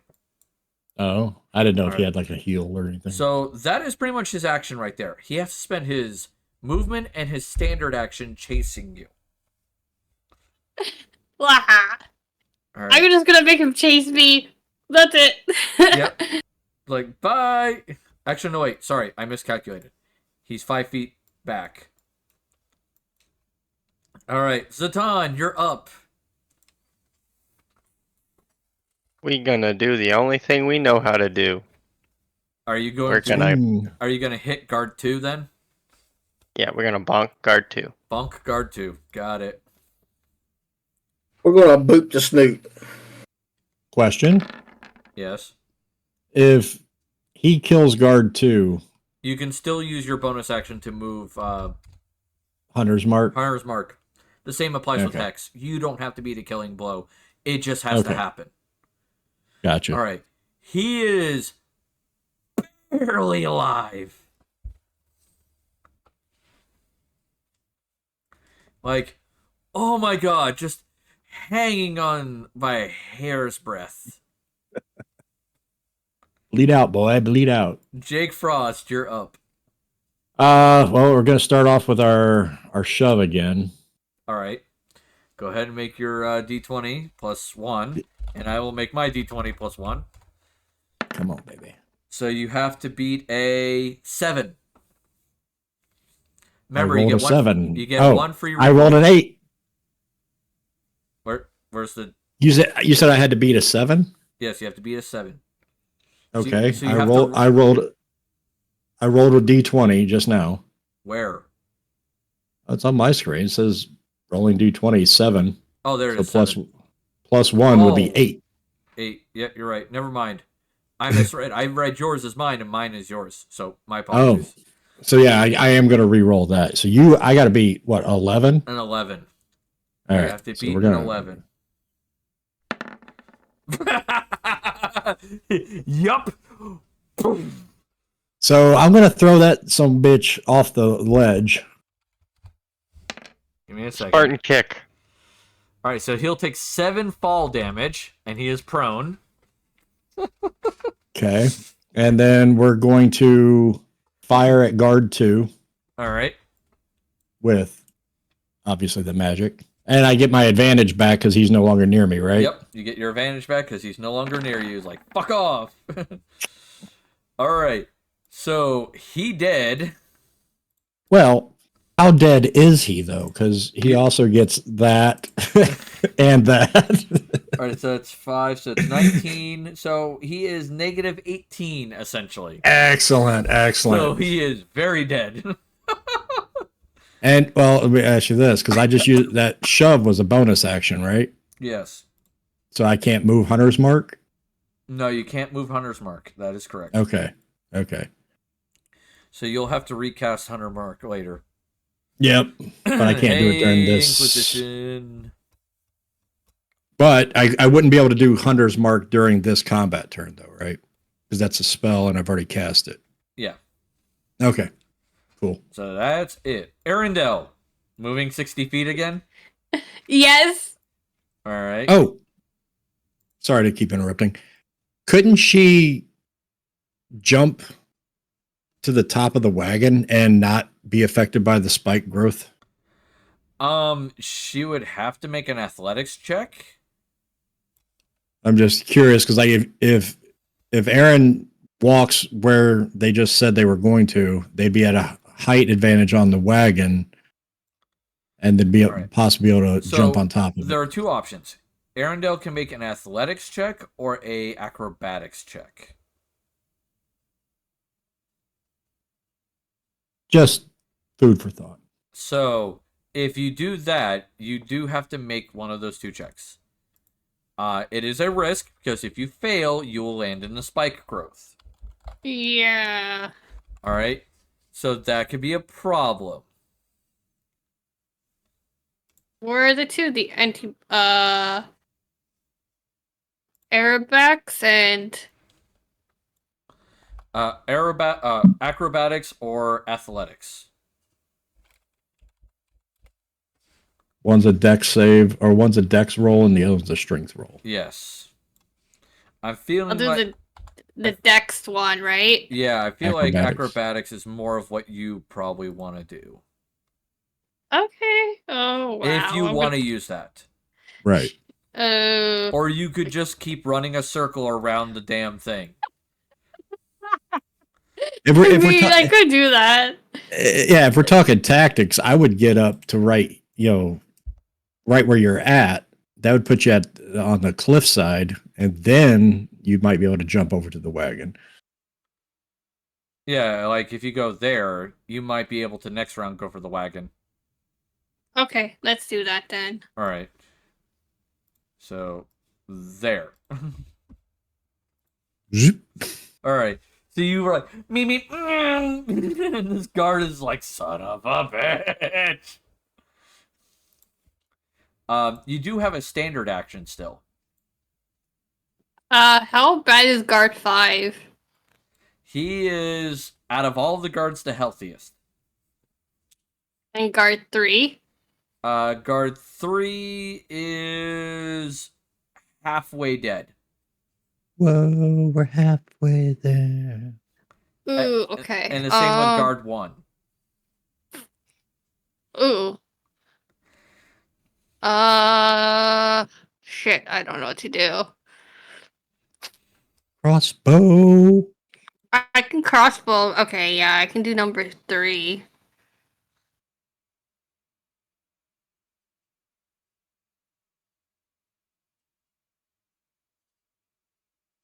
So it's a normal roll, right? Yes.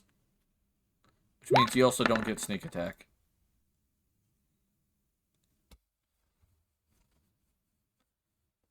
Alright.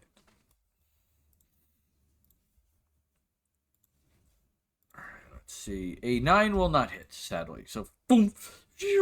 Past him. Alright. Guard number 3.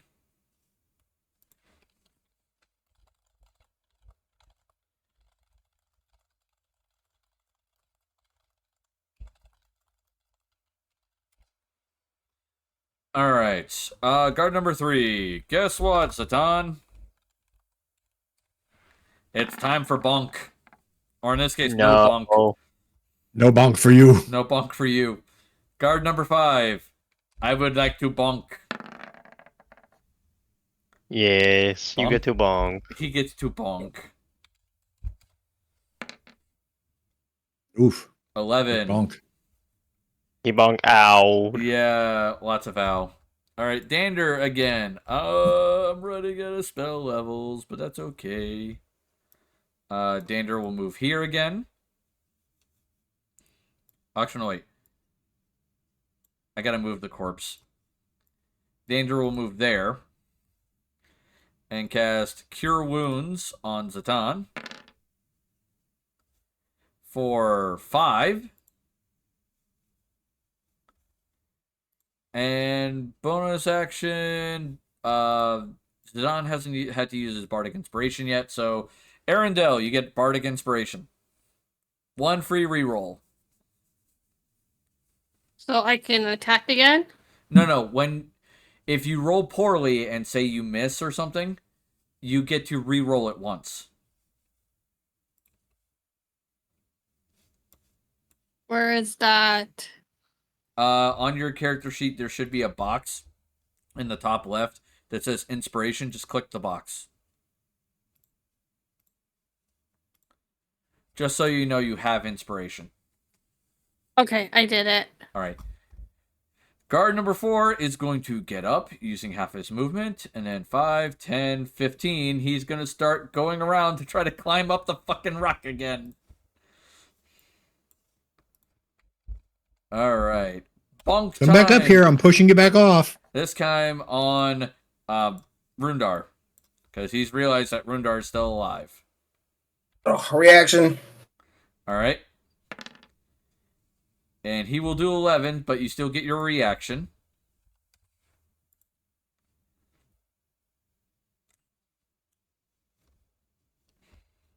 So I believe He's got to make a strength save. Yeah, strength save. You said. Okay. Mm-hmm. Strength save. Fails. All right, so 2d8. 10. Okay, so he takes 10.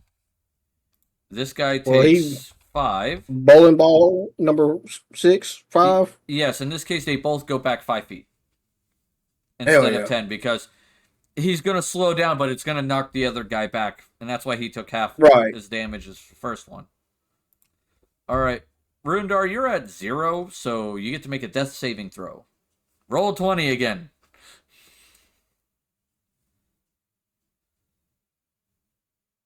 I don't automatically stabilize because of my domain. The death saving throws are for 1, whether or not you get back up, and you still need 3 death saving throws to die. No, I'm saying I thought I seen something because of my Path of the Grave that I automatically. I didn't mean to put that in there. Let me look. Grave Cleric 5e. Grave Domain. Circle of Mortality.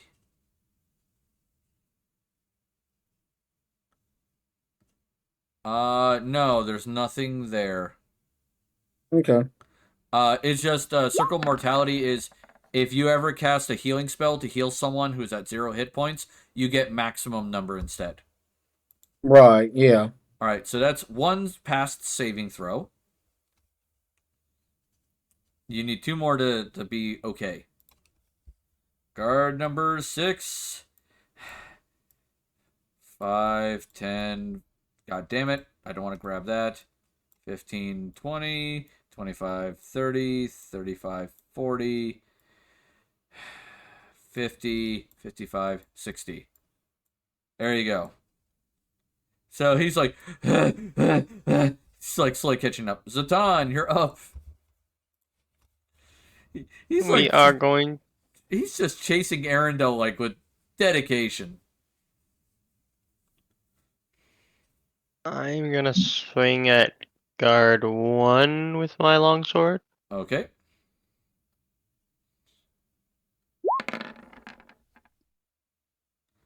That'll be a hit for 10 damage. And I'm also gonna unwavering mark him. Yeah, all right. You slash into him. You have unwavering mark. Oh. And he has disadvantage on all attack rolls. Okay. So there is that. Goody. Jake, you're up. All right. All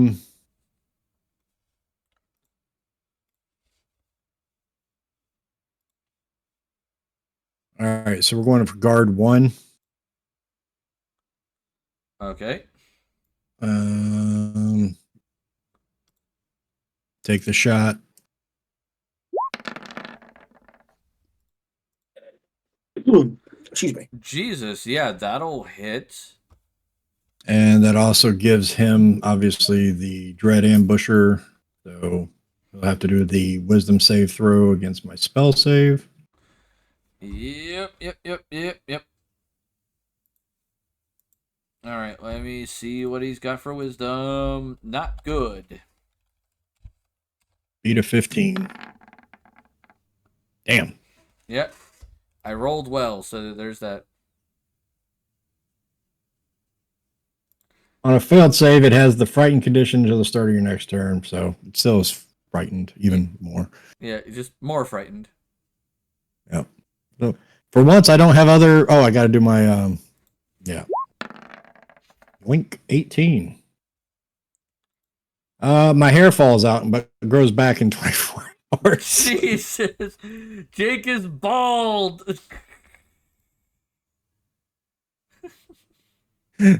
This bow. This bow's a nightmare for you, isn't it? But you want to keep Yeah. using it.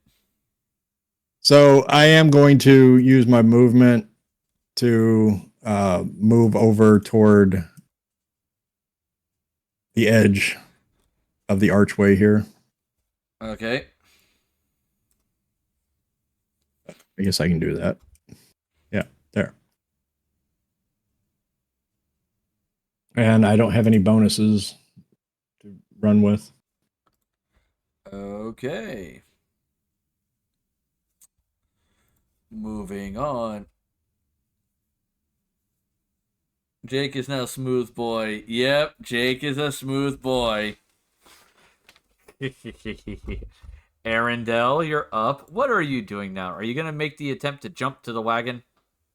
Yeah. All right, give me I'm gonna try. Give me an acrobatics check. And remember, if the roll fails, you still have 1 reroll.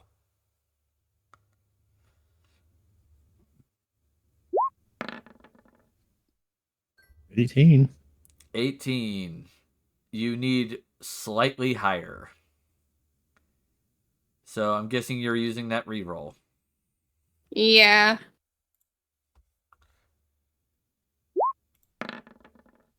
Nope. All right, so you are in front of the wagon.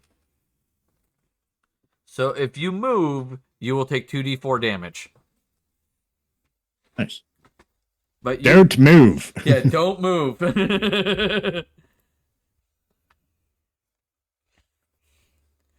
Oh. All right, so would you like to attempt to shoot someone. As you do, that was your Yes. movement. Guard 3. Guard 3, got it.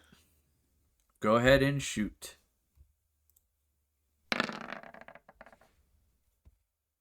26 will hit. 26 is a good shot. And he'll take 9 damage as you plink a crossbow bolt right into his leg. He's like, You hear him groan kind of in pain as he deals with that.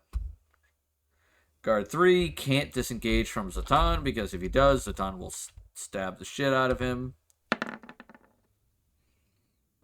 And I keep rolling well.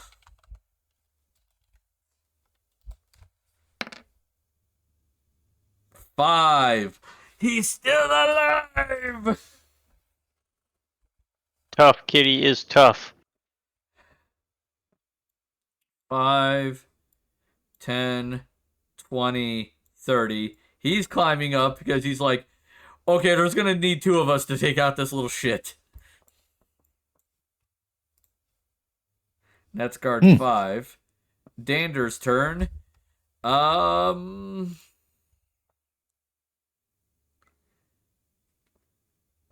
This was a triumph. Fair enough. Let's see. Yeah, another level 1 spell will work. Question is how I want to do this.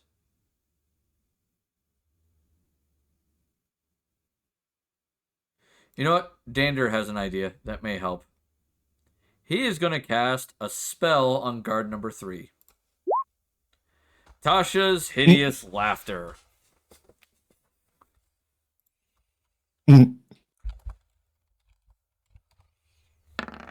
Nope. God damn it.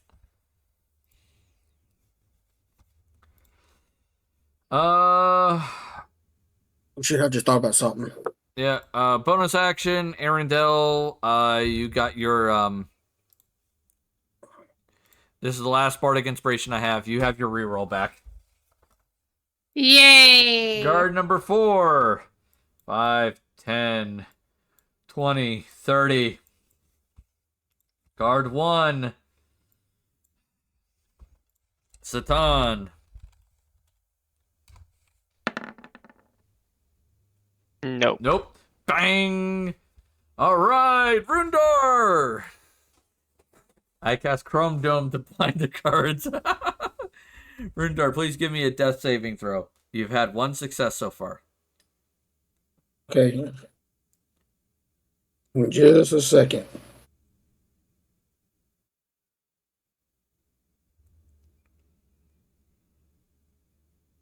Oh.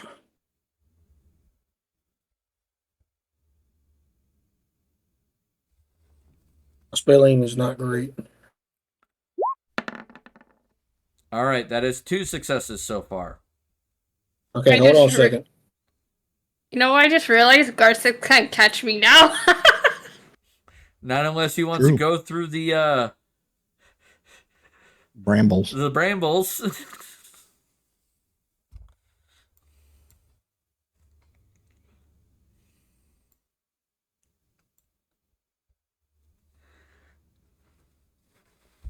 All right, guard 6. Hold on a second before you move on. What's going on? I'm typing you something. Okay.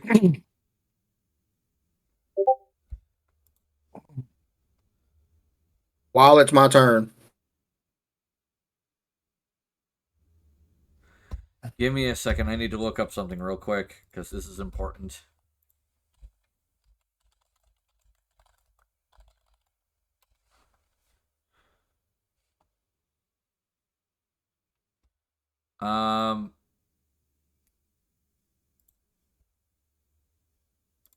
Cleric. If memory serves, it's at level 10 you get that.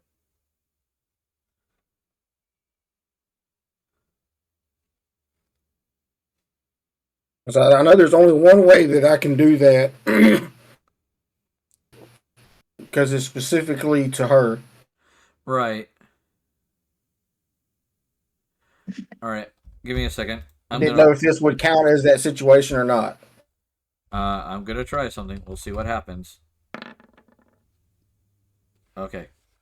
I'll keep that in mind. You've made your plea. You don't know how it's gonna go. 10, 20. So 44. 9. He's taking 9 damage. And he is going to attack Arendelle with his sword now. Is this guy crazy? Ouch. Oh, rip me. 7 damage. You're still standing. Woo!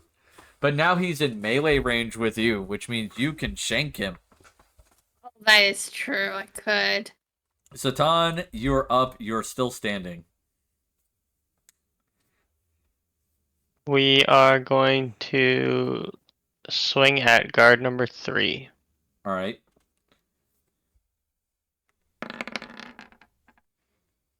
That will not hit. Would you like to use your reroll? Yes, please. All right, go ahead.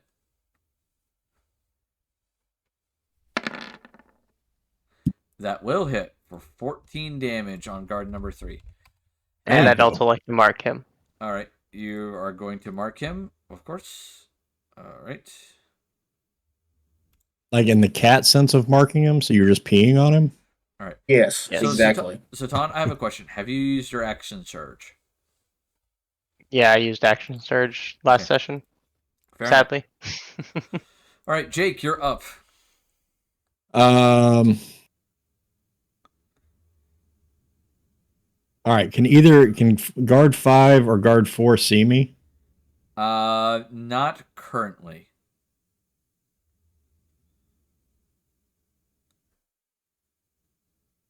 Okay. So why are you asking? What's going through your head? Well, I was trying to do another little sneaky boy and Backflips off the bridge. kind of disappear from them. Superhero move. No, I'm thinking here. Hold on. Yes, use that brain of yours.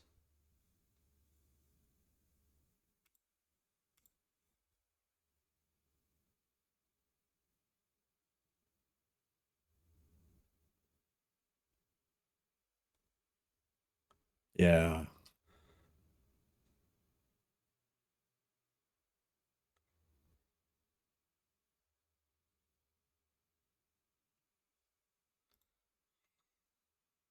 Okay, so you know what? YOLO. Let's just shoot it. We're just gonna take the action to try to take out guard number 1. No. Do I have advantage on 5? Yes, since you are higher than he is. Okay, If so you we're kinda, going to lean use over a. and shoot him. Yeah, I'm going to use a sleep arrow Oh boy. and shoot at him with a sleep arrow.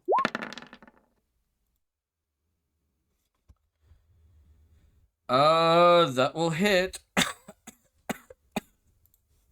All right.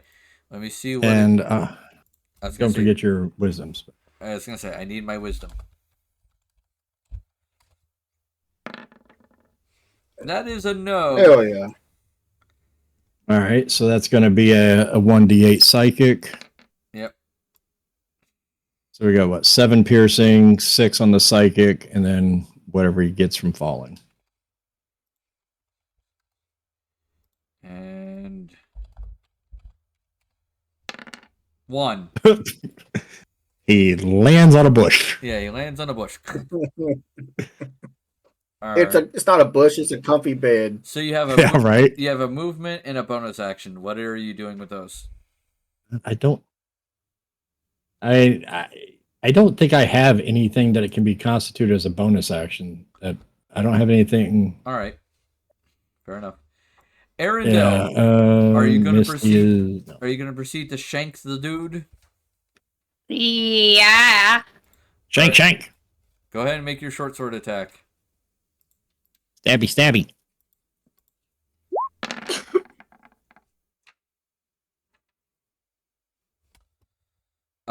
That will hit. So that is 6 damage from the short sword. Go ahead and make your sneak attack. 7 from the sneak attack. And then you get your offhand.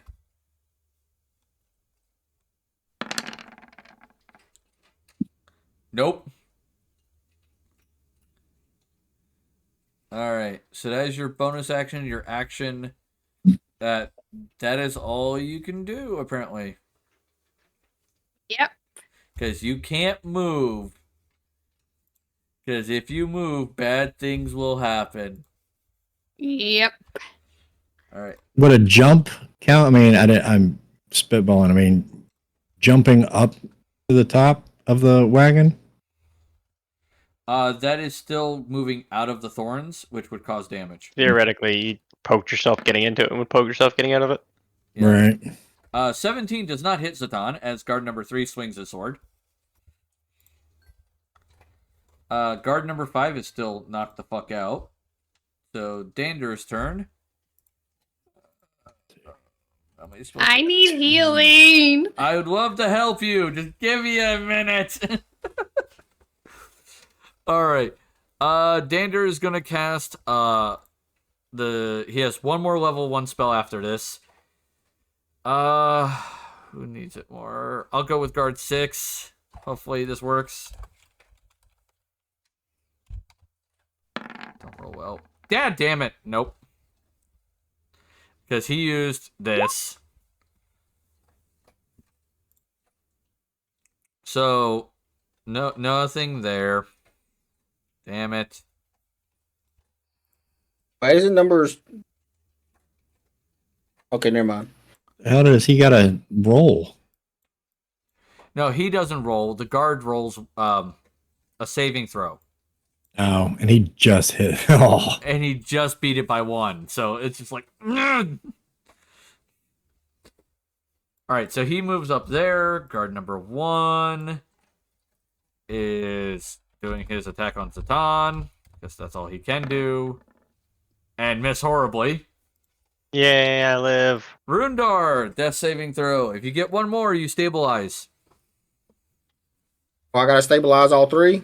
Yeah, if you get all 3 succeeded death saving throws, you stabilize. Yep. Alright, so you are stabilized. Excellent. Guard number 6. He's going to look at Arendelle and just be like, pointing at him with the sword and going, "You need to surrender or I will kill you right now." No, you won't. Nope, he's not scared. Haha, you missed. Yep. Zatan, you're up. We're gonna do the bonk at P for a second. Check. Alright. It says I'm live again. No, I never dropped your signal. Yep, reconnection successful. Okay. So, as I was saying Yep, before, there you go. Zatan cuts across guard number 1's belly. You see his guts kind of spill out. He goes, "Ugh," and falls to the ground. Alright, Jake.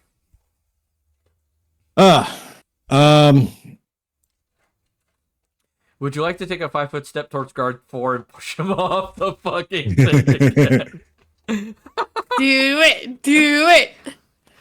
Yeah, let's do it. Let's All right. move there. D20 plus 1 on both of us.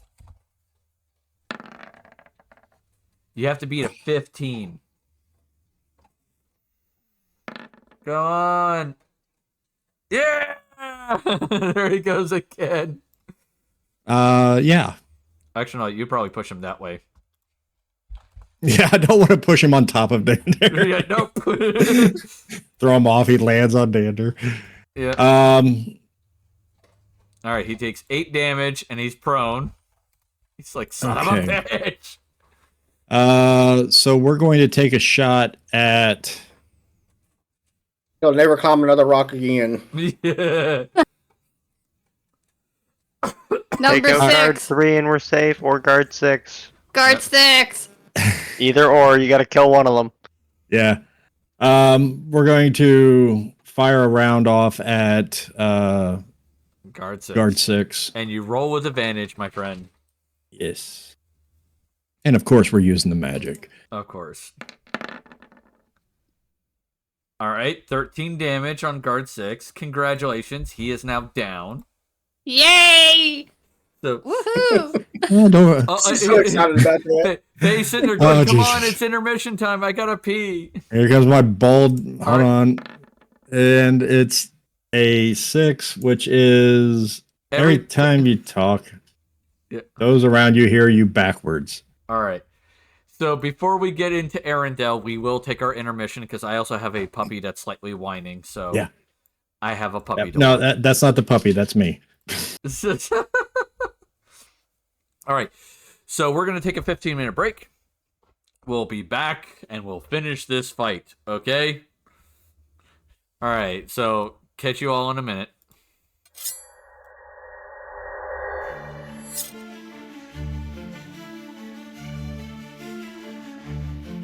In the shadowed woods of Gorano's night, Jake Frost moves with a hunter's might. A half-elf born, in darkness he thrives. A gloomstalker ranger where danger arise. Jake Frost, in the gloom he roams. A mercenary heart far from many homes. With a bow in hand and blades by his side, he stalks the shadows where secrets hide.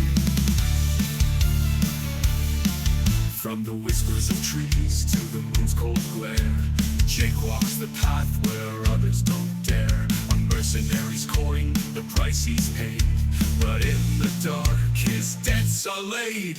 Jake Frost, in the gloom he roams. A mercenary heart far from many homes. With a bow in hand and blades by his side, he stalks the shadows where secrets hide. In the heart of the forest where the wild things dwell, Jake's silent steps cast a deadly spell. With eyes like ice and a soul of steel, he fights for survival, his wounds to heal. Jake Frost, in the gloom he roams. A mercenary heart far from many homes. With a bow in hand and blades by his side, he stalks the shadows where secrets hide. In the depths of Gorano where the night is deep, Jake Frost got the secrets that'll always keep. A ranger in the dark where the wild things prowl. His legend echoes with a haunting howl.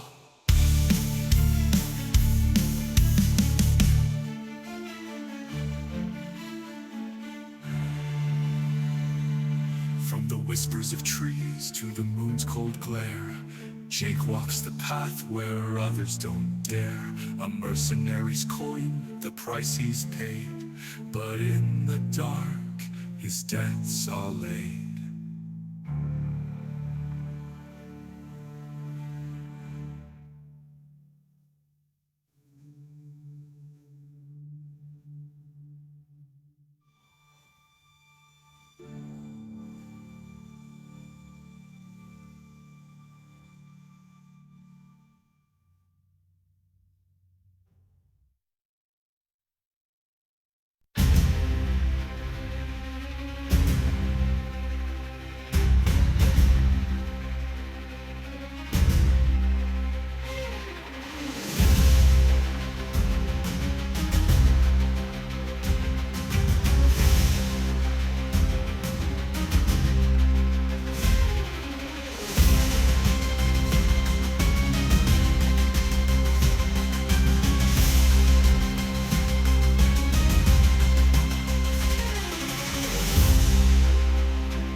In a tavern down the cobbled road, where the lanterns gleam with a warm, soft glow, the ruby Mad Hatter, with a twinkle in his eye, greets every soul with a heartfelt cry. Welcome to the tavern, pull up a chair, grab a mug of ale. Don't fireball my goddamn tavern, I swear! From fantasy realms to sci-fi fights, we're all just stories in the flickering light. The tables are crowded with tales untold of dragons vanquished and treasures of gold. Retired adventurers which viewers unite, sharing their legends deep into the night. Welcome to the tavern, pull up a chair, grab a mug of ale. Don't fireball my goddamn tavern, I swear! From fantasy realms to sci-fi fights, we're all just stories in the flickering light. There's the elven archer, his bow now hung, a cyber soldier whose last war was won. Wizards and rogues, warriors of old, all trading their yarns as the night unfolds. Welcome to the tavern, pull up a chair, grab a mug of ale. Don't fireball my goddamn tavern, I swear! From fantasy realms to sci-fi fights, we're all just stories in the flickering light. So raise a toast to adventures past. In the ruby Mad Hatter's tavern we found home at last. From the darkest dungeons to the stars so bright, we'll share our dreams in the fire's light. Welcome to the tavern, pull up a chair, grab a mug of ale. Don't fireball my goddamn tavern, I swear! From fantasy realms to sci-fi fights, we're all just stories in the flickering light. We'll share our dreams in the fire's light. Welcome to the tavern, pull up a chair, grab a mug of ale. Oh my goddamn tavern, I swear! From the darkest dungeons to the stars so bright, we'll share our dreams in the fire's light. Welcome to the tavern, pull up a chair, grab a mug of ale. Don't fireball my goddamn tavern, I swear! From fantasy realms to sci-fi fights, we're all just stories in the flickering light.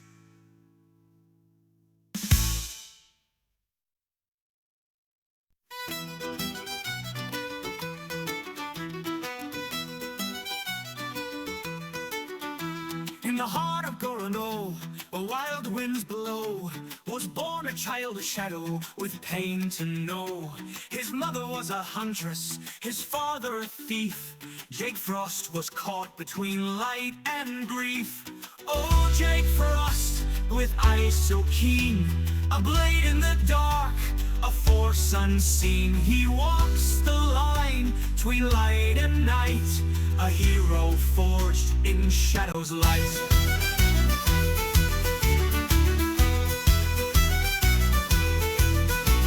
He wandered far, a rogue in the night, with humor dark to mask his plight.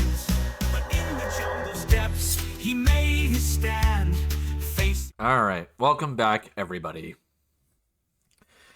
So the party is barely holding on, and it is Arendel's turn. So Arendelle, what would you like to do, seeing as the rest of the group is currently kind of fucked in some way or another? I want to kill number 3. Guard number 3. With your crossbow, I'm guessing? Yes. Alright.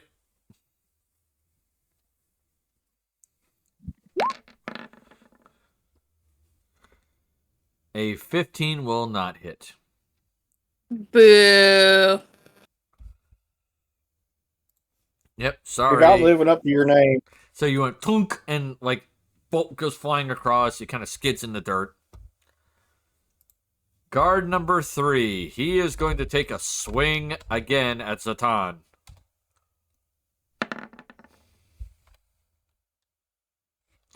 And that will not hit. So you see him swing. Bang! You hear it collide with his armor. Guard number 5 is still asleep. Dander's turn. Oh boy. Alright. Dander's gonna point at guard number 4 and go, okay, one last time. He thinks for a moment and he goes, he kind of crumbles some tiny tarts. He kind of waves he holds up a tiny tart, waves a feather around in the air, and goes, "Have you heard about the joke about the three clerics that go into a bar?" And he casts Tasha's hideous laughter again.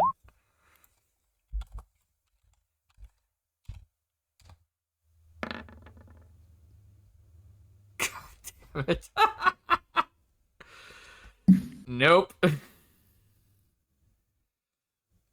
Well, there goes that last level 1 spell.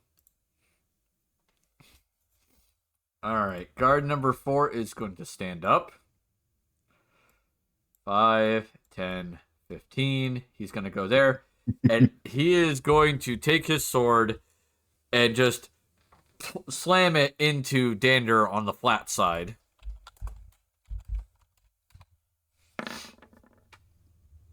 Oof. That'll hit.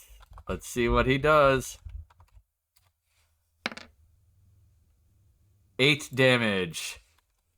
Why is it every time Dander gets hit, he hits 8 damage? Every time this fight? Because he's eating that damage.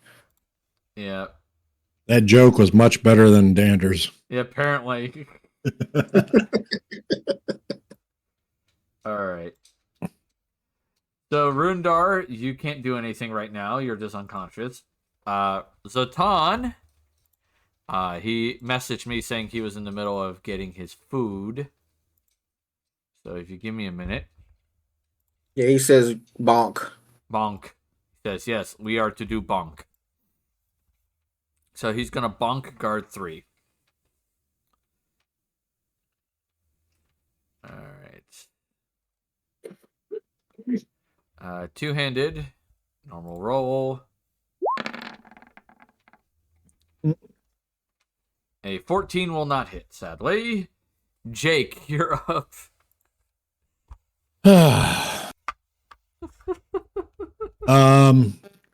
Kill number 4. You kill number 4. Actually, I'm going to use, I've got 2 sleep arrows left.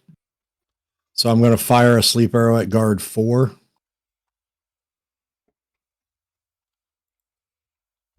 All right, roll your attack roll. Oh, and obviously, you know, using the magics and all that stuff. Yeah, 11 piercing damage. Okay. Yeah.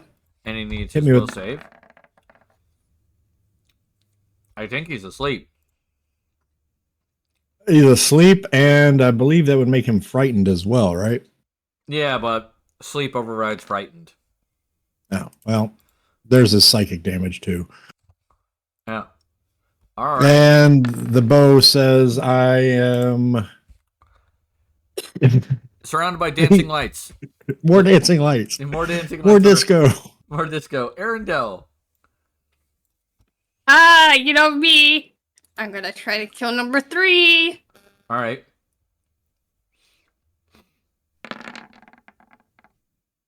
A 24 will hit you.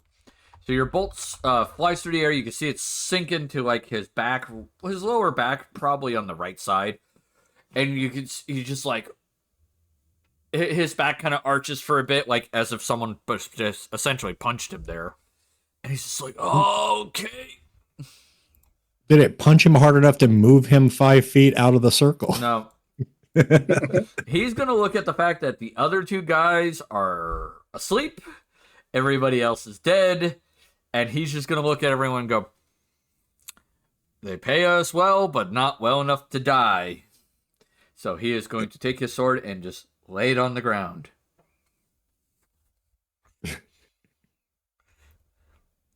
Go ahead, run away. I'm back. Run to the west. We dare you to run away. We dare you.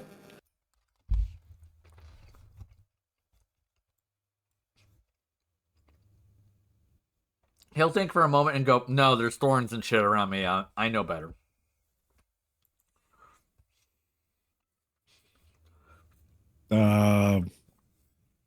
Wait, did we win? Yes, you won. Yay, we did it. Dander's going to quickly check on Rundar and go, he's still alive. Yeah. He's still alive. I'm going to try a medicine check real quick. Jesus. Okay, correction. Dander goes, he's still alive, I think. Yeah.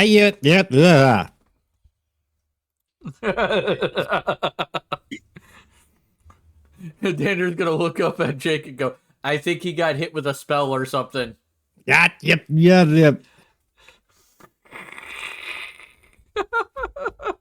How much time has passed? If you wait, a minute will pass pretty quick. It takes 10 minutes. Oh, 10 minutes. Never mind.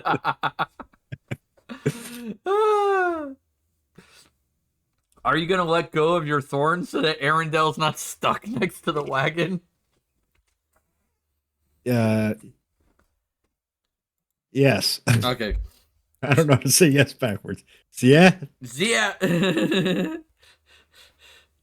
I'm gonna take the hempen rope that I got and toss it down to Dander and point over to guard 4. All right. Yeah, Dander will kind of nod and quickly tie him up and kind of grab some, I think, rope that he had and tie up guard 5. Guard 3 is just sitting next to Satan with his hands up, just going, okay. The people in the wagon are relatively quiet. And you can see them, they're looking at you in fear because, you just killed some slavers, but at the same time, you just fucking killed some people. Yeah. We killed a lot of people. You killed 4 people. Yeah. All right, 4 people are dead. And so they're like, oh God. Especially due to the fact that some of them have blood splatter on them from the merchant who got shot in the throat. Yeah, that was fun. Yeah, that was a good one. But by the way, MVP this fight goes to Jake Frost for the sheer number of arrows he planted in people's asses. Yes. Oh, damn time. It only took you how many sessions? Yeah. Sorry, that wasn't backwards. AAA is what I wanted to hear.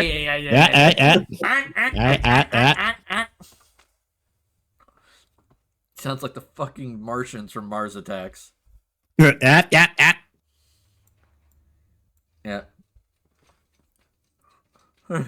10 minutes later. Smooth boy did good. Oh, yeah. I mean, I can talk normally in 10 minutes, but the hair ain't coming back until tomorrow. Until tomorrow. Which, by the way, I looked through the notes. The hair doesn't immediately grow back. It is allowed to start growing back tomorrow. Yeah. So it grows back at a normal rate. That's damn. Actually, just to troll you more, the middle of it grows in thicker, so you get a mohawk right away, and then the rest of it fills it. Hey, I can rock a mohawk.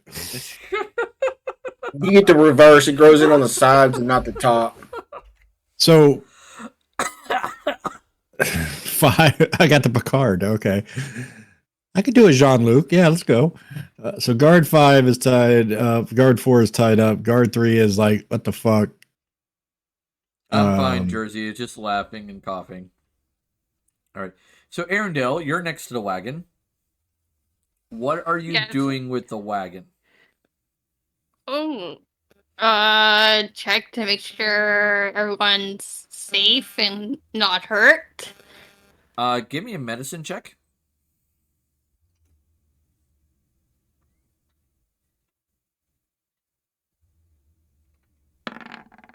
Okay. They seem okay. That's your best guess? Like, you feel like you're not doing particularly well because, you know, this is not something you're trained in. But they seem fine. A little dirty, but fine. Can I give him something to clean the blood off or something? I don't know. You can hand them a water skin and yeah, they'll clean off the blood. Yeah, I'll do that. I'll give them a water skin and have them cleaned off. I'm gonna hop down off of the thing. You'll climb down it because if you hop off, you'll take 2d6 damage. That's true. Yeah. Yeah.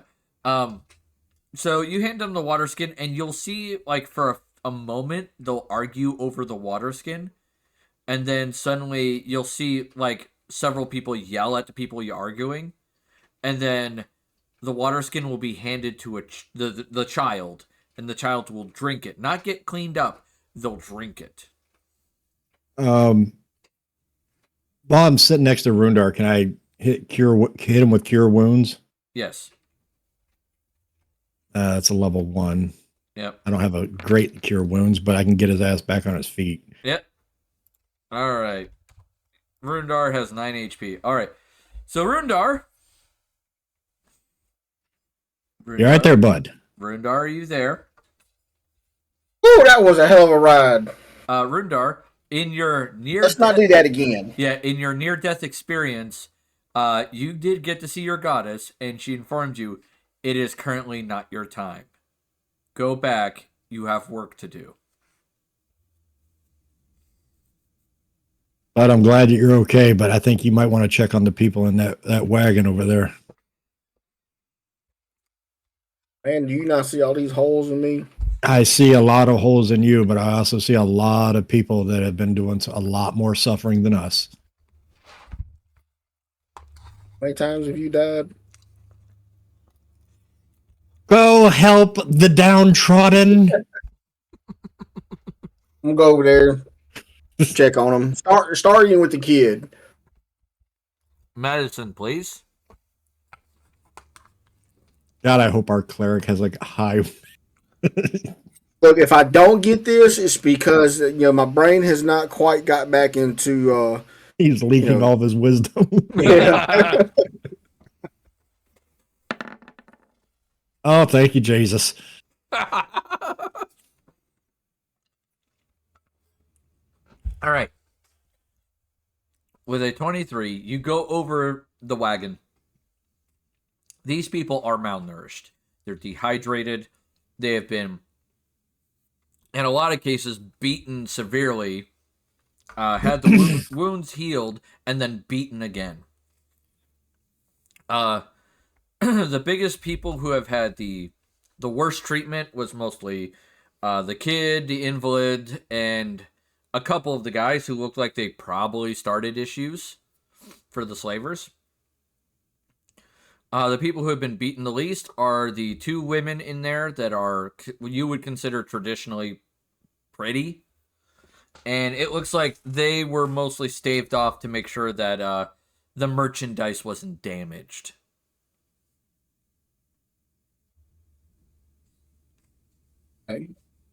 How many people will a set of rations feed? A set of rations is enough food for 1 person per day. So how many people are in the wagon? There are 12 people in the wagon. Sure, we can spare 12. We need maybe we could forage, get some food, get some water, get some. I mean, there's everything. There's a little like small river next to it, so there's water right there So if you want to do a survival, see if you can't find them some food. Yeah.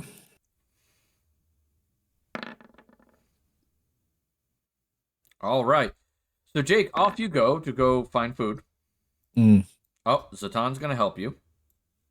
All right, I'll put you off to the side. Dander is going to take the three guards and put them, on that tree over there. And then over here, where he is, he's gonna start making a camp. So, he'll build a campfire, all that jazz. Dander will smile at Arendelle and go, Arendelle friend? Aaron friend? Yes. Can you be so kind as to pick the lock of the wagon so that way we can let these people out? Sure. All right, that's a sleight of hand check.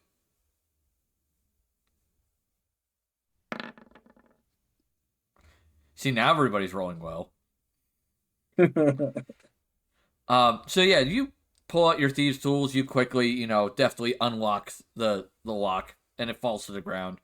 And you hear a creak as you open the bars on the back. It's like, and the people slowly climb out. Both you and Rundar are going to have to help them out without falling. Not a problem. And as you're doing that and they're collecting near the campsite, the two of you will probably easily collect water. Just so that way they have clean water or fresh water. Yeah. So there is that. So yeah, if our wagon's nearby, we got the barrels of water too, I assume. Yeah. We got a running stream right here. Yeah. So there is that. So out of the people, you have 12 people. 1 is a kid. 2 are traditionally beautiful women. 4 are the elderly. And then the other 5 are just adults. Common folk stock. Oh, I've got an idea. Why is it every time you mention you have an idea, I think of the Grinch where he goes, he had a terrible, no good idea. This is... Just let me know when we get back from our little trip. Okay. Between Jake and Zatan, you easily find plenty of berries, vegetables hidden in the ground. Tubers like carrots and beets and stuff. Maybe some potatoes. And you are able to kill 1 deer.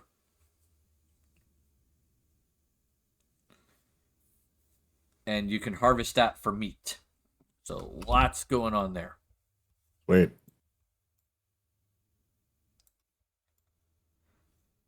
All right. So you guys come back with your haul. And you see little makeshift campsites set up. Dander's put up his tent. It's not exactly huge, but it's at least big enough for the kid. Have the other 2 guards woken up yet? Yes, they have by this point woken up, yes. Okay. And find themselves tied to a tree. We're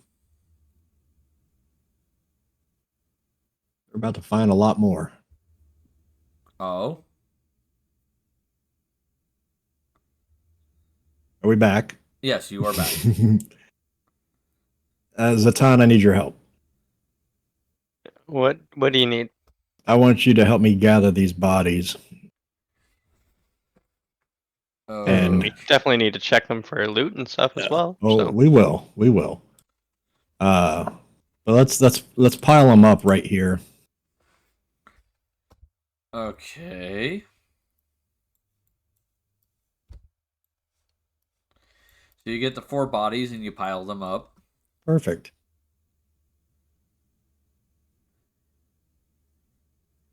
You 3 here, which one of you want to talk first about where these people were being taken? I'm gonna, let's see. Gonna roll a D3.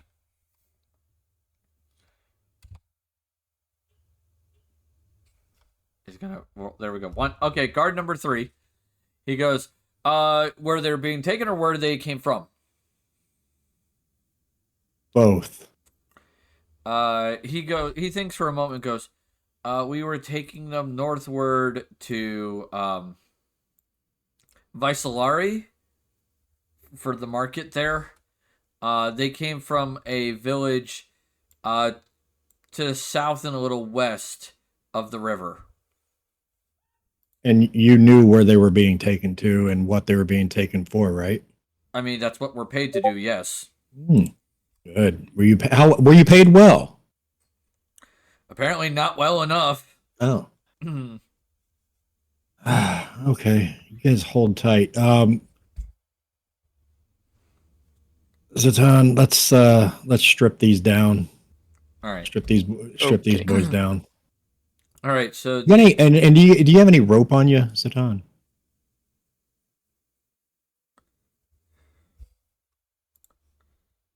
I have my whip, and unless there's rope in the cartographer's tools, then no.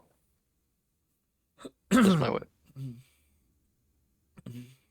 Dungeoneer's pack would probably have rope. Yes, Dungeoneer's pack has 50 feet of rope. Then yes, we have rope. Perfect. Oh, well, yeah, because the rope that I had would have been 50. Yeah, they're tied up right now. So, good. Once you get those, once we get all the loot off, let's string these bodies up into this tree. Like hanging them? Yes. Why are we going so far? This is called a lesson. We've already won the fight. We just need to move on, do we not? All right. I want you to think about this for just one brief moment. Let's say that it's not a cart with elderly and average people and attractive women. Let's say it's just a cart full of 7-year-olds, 8-year-olds, 9-year-olds. What message do you want to send to them? That their life is meaningless? That they get to just be slaves? That they're worthless? Would you rather send the message of slaughtering people who are already surrendered or unable to combat for themselves is the way to go once you've been freed? No, I want what you're to. conveying to me is I that we want need to send an additional message that goes above and beyond helping others. The message is that any slaver that brings anybody through these parts on this road will suffer the same fate as these 4. And you're writing that in their blood to be washed away by the rain while somebody stumbles upon a bunch of hanging bodies for no reason? I'll write it in everybody's blood. I think you're on your own on that one, champ. We can leave a sign in the broken carriage. And then I'll do it myself. Okay.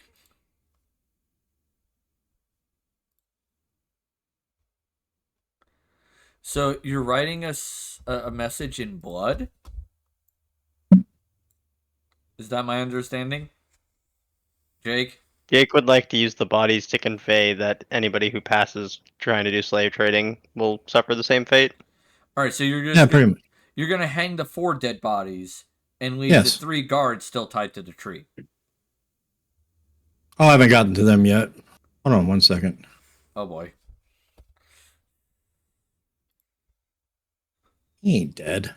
Sorry, my son come in here and said that Stephen Ogg, the guy that played Trevor in GTA, died. It's like, no. So anyway, no, we're gonna strip the other 3 because I mean, right? I mean, it's all about the loot.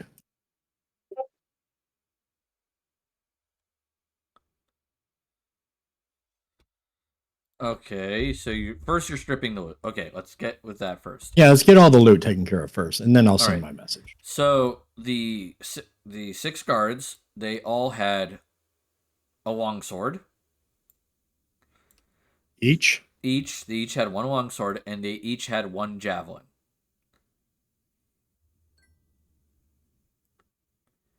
They're also all wearing studded leather.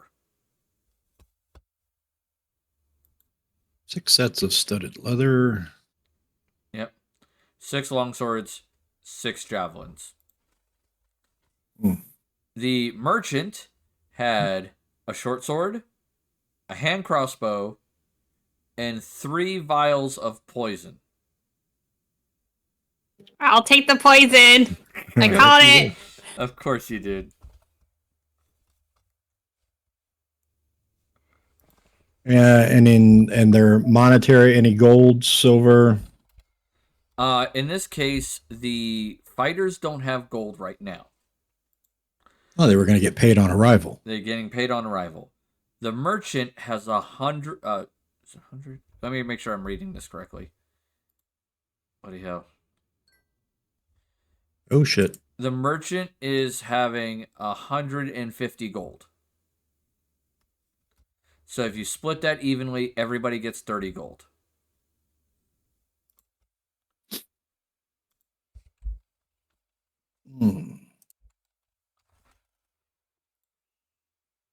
So there is that.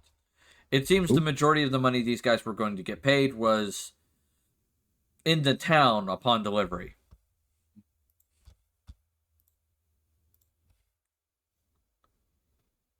Add 30.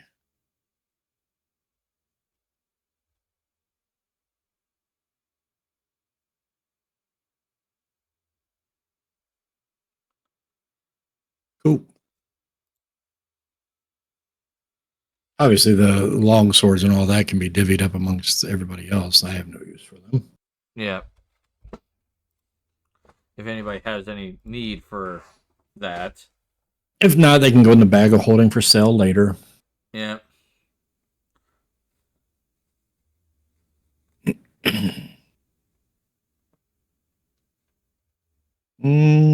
Okay.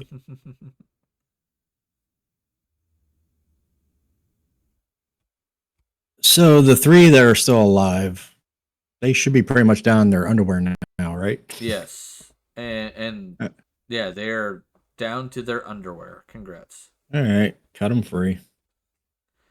All right. You cut them free and they kind of look at you like, what's going to happen now? You're going to rethink your life choices.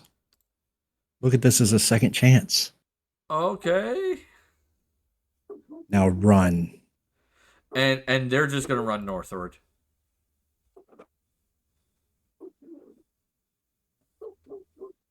See, Zatan, I'm a merciful person. Yep. Wanted to hang bodies from a tree for no reason. Oh, I'm still going to hang the bodies from the tree. He's just not adding new ones. I'm not adding new ones. I'm not going to kill defenseless people. But neither was I. I just didn't understand the point of, hanging bodies that were already dead and stripped and desecrating bodies further. That's the message. But then it just looks like random bodies are hung from a tree. There's no context. Well, the guards that you just sent away might give context. Oh, yeah. There is that possibility. Yep. And a nice little sign that says something like slavers go home or slavers not wanted or... All right. And the next 7-year-old that comes wandering down the road sees it. Good. Oh, jeez. Oh, no. If he's a slaver.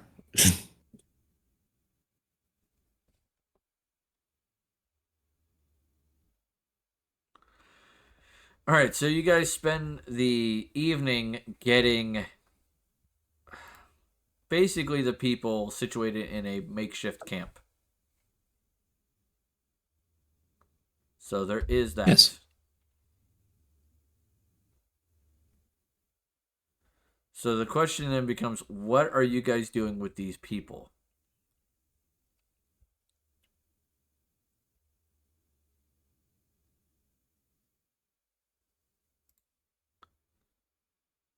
Okay.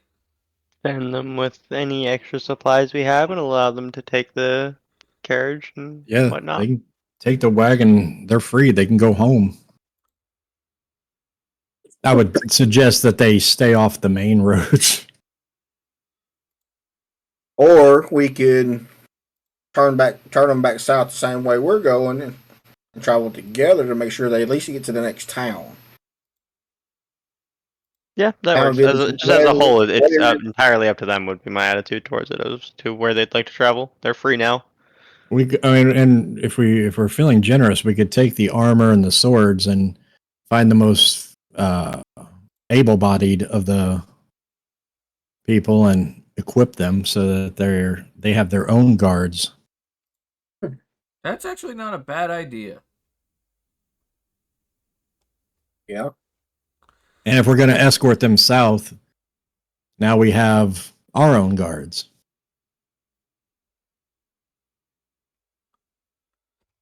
This is true. This is very true. So you'll take some of the adults that are basically healthier, and you will basically equip them.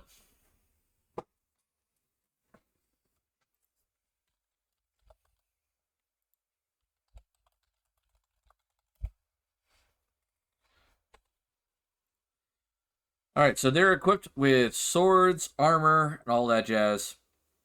I I think Rundar will probably, between Rundar and Dander, you could fix the wagon.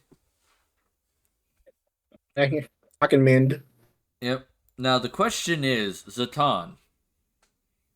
Yes. Are you going to rip the cage out of the wagon and turn the metal of the cage into scrap? Yeah, why not? If I'm strong enough to do it, might as well show a little bit of power. Fair enough. So you kind of rip it off, you turn it into scrap. By the way, you have 50 pounds of metal scrap. Just so you know. You could always melt that down and turn it into something later. So you have that.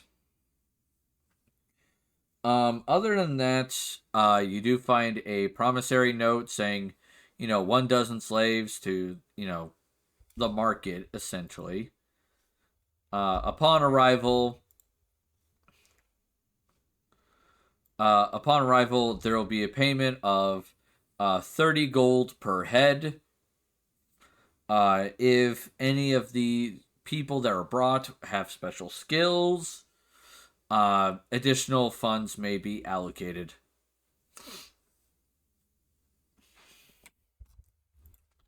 Oh, wrong button. Does the note have like a signature or a group saying who they're being purchased by? Or is it just to the merchant? Yes, in this case, the name, and I have to get a name real quick. Lord Valoran. No. That's not his shtick. Strikes again. In this case, it is Briscoe Rutherford. Signed, Briscoe Rutherford.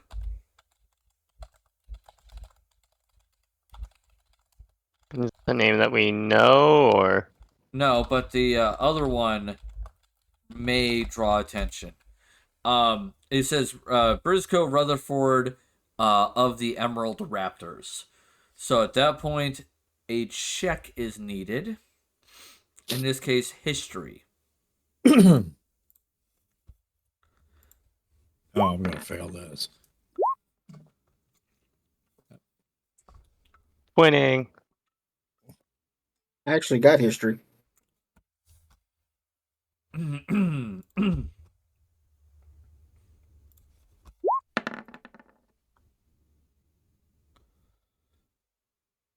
Well, Dander doesn't know it. Zatan and Jake. Faye's like, I'm putting a pin in this. Arendelle, no. Rundar, no. Okay. So, this gentleman is part of a group called the Emerald Raptors. To those who passed the check, the Emerald Raptors are... Think of them as like a light guild. They are a organization in Opus that is known for its criminality, and they do operate in the slave trade as well as other trades like drugs and murder and shit. They are Drugs, lots of drugs. The problem is with the Emerald Raptors, they are not as skilled in murder as, say, for example, the famous one, the Moritan Assassins Guild. But they're kind of mafia-esque, except minus family and just make it all about money. Just lots of money. Were these guards affiliated with the? I mean, were they members? No, the guards were not. No. They were just hired thugs. What about the merchant? The merchant, on the other hand, was. He was a lower-ranking member. We just started a mob war.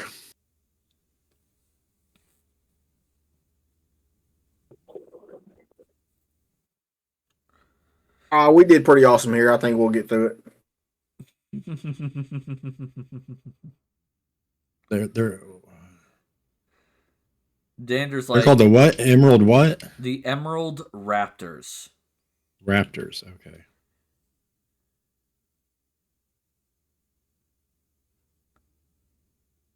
And when I say raptors, I'm not talking about the dinosaurs. I'm talking more like birds of prey. Oh, I just thought of something cool. So we haven't had a designated group name yet. You have not. You have yet to give your adventuring party a name. And I was thinking, when excuse me, when Zatan got all that scrap metal, at first I was thinking, oh, we can start our own currency. But now that I'm thinking, we can melt it down and make coins, not necessarily currency, but coins. As a group, and our group name could be Basic Iron. What do you guys think? Don't hate it. I like it. Yes. Okay. So, your adventuring party's name, which I will now have to name the playlist for this, is give me a second. Ruby's Resplendent Rapscallions. Basic Iron. Yep. All right, you're a Basic Iron now. Congrats. And I'm assuming, whenever I'm going to call them refugees for now. The J. King's the Note, Merchant, Emerald Rafters, Dealers of Misery. Your Turn-in Chains is coming. Oh. I'm going to have to write that down. Give me a second. All right. Note on Merchant. There you go. Yeah, as far as the other three guards, considering that they weren't affiliated with the Raptors, I mean, if Rundar so wishes, because I know the religious, if he would like to give them a proper burial, we can do that too. All right, so Still you're just leaving all four of them. No, he's just doing that for the he's just hanging the merchant off the tree. Everybody else is safe to be processed. Oh yeah, I'm not letting him hang them. Oh, even the merchant? As soon as he hangs them, I'm gonna cut him down. I'm not letting you stop me. Oh no. Well, no. I'm sorry, buddy, but we're fixing to fight about this. I can't do that. Can't be a part of that.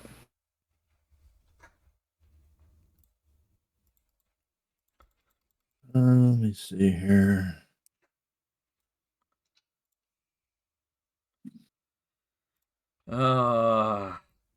You guys do know you're all near death, right?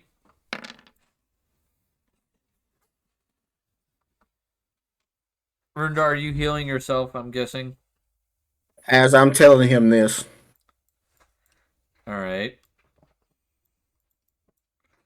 So 7 healing. So you two are like standing and looking at each other, staring each other in the eyes. Dander's keeping the people relatively calm and quiet.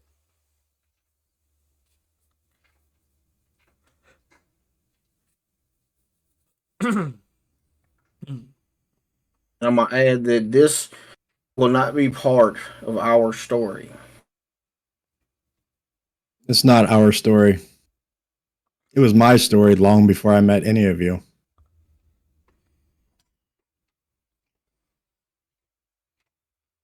You don't have to agree with my methods. You don't have to agree with my philosophies. You don't have to agree with anything that I do. Another 11. He's building up.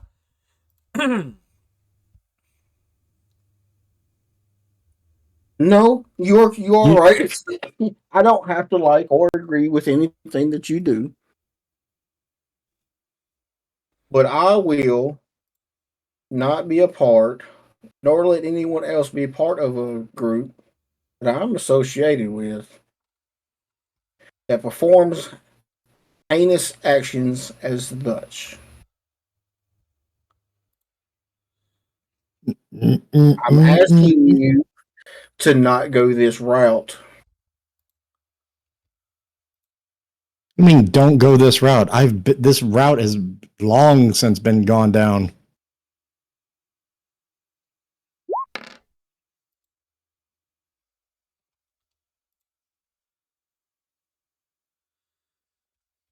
Oh boy. Are you healed yet? He's getting up there. I'm not going to fight you. Oh, God. But I'm not going to stand for the slavery and the slave traders and the people that do this stuff.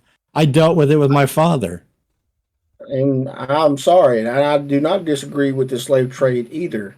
And I killed him. But we can find other means to portray a decisive action other than reduce ourselves to the evil doings of heinous murderers by hanging people. You can't say heinous now. You said anus before. After hearing them go back and forth, I'm gonna walk over. I'm gonna pull out my short sword. Oh, wait. I'm just gonna claw Jake across the face and say you're no better than your father if you act like this.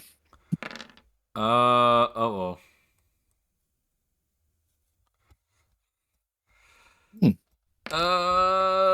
Here we go. My friend. Okay. Jake Frost. He just clawed at me? Yeah, he just clawed at you. You do need to make an attack roll for that. Zatan. Okay, I don't have it set as an attack. Shit. So it's D20 plus your proficiency modifier plus strength.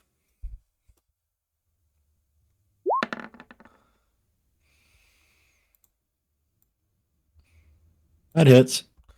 All right, so it does. What's your strength mod? Zatan. 1. Oh, his. 6, if I'm not mistaken. Right, because you have the belt. Yeah. All right. So he quickly claws Jake across the face. At this point, Arendelle, you're seeing Zatan and Jake coming to blows. I'm just gonna shake my head and be like, why am I with such idiots? I'm gonna raise my short sword over my head.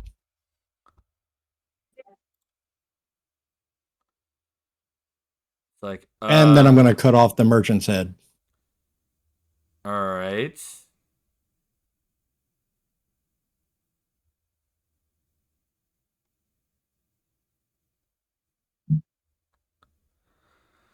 Oh boy. Is it? I'm not gonna attack them. That's fair. So you cut off the merchant's head. So you guys just watch the merchant just get decapitated. And Are you still? Can I try to disarm him? I mean, you can try. I use my trident to like catch the sword right, twist it, and kind of get it away from him.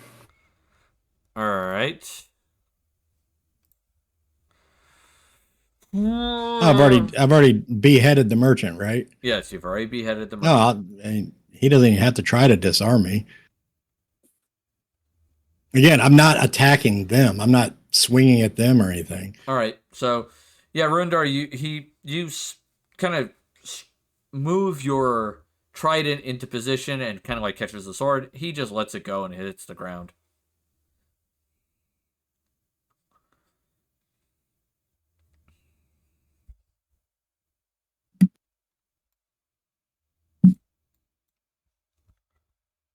Anything else, gentlemen?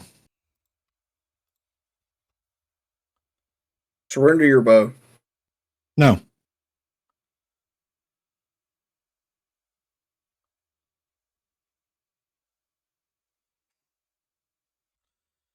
Uh-huh. Will this be your last masquerade of power? No masquerade of power. Do you feel you are better than your father at this point after what you stated? Between the three of us, only one of us has struck me. That's fine. I struck you after two of us tried to point out sense to you and struck you as light as possible. Could have ended you instead when you decided you needed to massacre a body. Okay. Well, you could have tried. That's fair. And I'm just going to plop the head right there on the tree. All right. Arrow through the eye socket into the tree. Okay, fair enough. Thunk. So yeah, you pin the head to the tree. You're just leaving the rest of the corpse on the ground then? Yeah. Okay, fair enough. Vultures need to eat too. That is dark. But light at the same time. Yeah, I'm going to move the corpses away because they've been taken care of. Downriver they go. Well, I figured Rundar will do what he believes needs to be done for the corpses. Sure. Yes. Hey, Rundar, can you heal me, please? All right. So, I assume you guys take turns watching the camp, making sure that nothing happens to them. Yes. Yeah, I'll take last watch. All right. I guess I'll take first. Fair enough.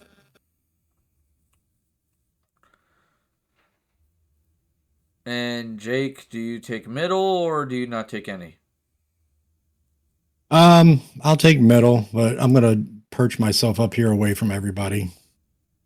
Fair enough. It also gives you the high ground. Clearly, I need it. Danger is just gonna go to sleep. He's just like he takes care of the people throughout the night.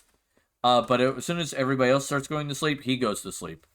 And he keeps the kid in his tent, and he kind of sleeps on the other side of the tent. Because his tent was designed for halflings.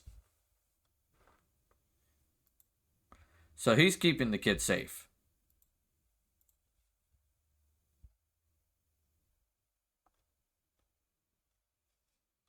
So there is that. Rundar, you do accomplish what you were aiming to do during your shift. Okay. So there is that. And you guys wake up in the morning, and what do you aim to do? Aside from pack up the camp. Is that a long rest? Yes. You can click long rest. Okay. Oh, I'm so stiff and sore. That was brutal yesterday. Indeed. Oh my god, that was insane. I kissed the ground so many times. I made that guard chase me around. Yeah, you over there playing tag. You should have been killing them. I turned a man into a fountain.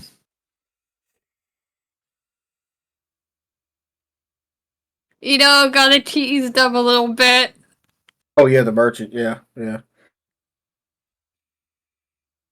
Shall we head southward? The civilians will take the wagon, and some of them will have to walk next to it. But the older and the child, they'll be inside the wagon because they don't walk as fast. All right. Oh no, we're in the water. All right, heading southward.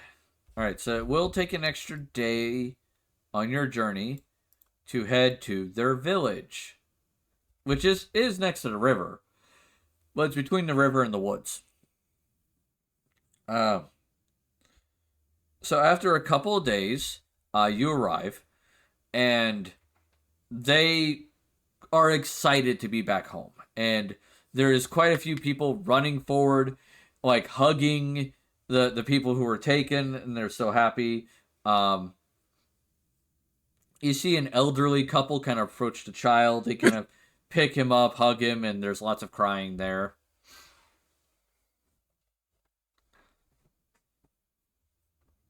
And eventually, the older gentleman who was involved with the child, he'll come over and be like, thank you so much for helping. We don't know how to thank you.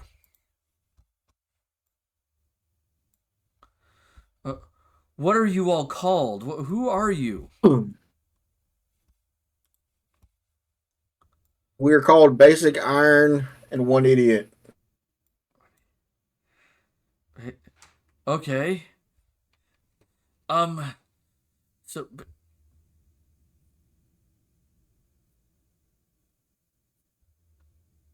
he kind of looks for a minute and goes, well, the least we can do is make sure you guys have a warm place to stay and a warm meal to eat.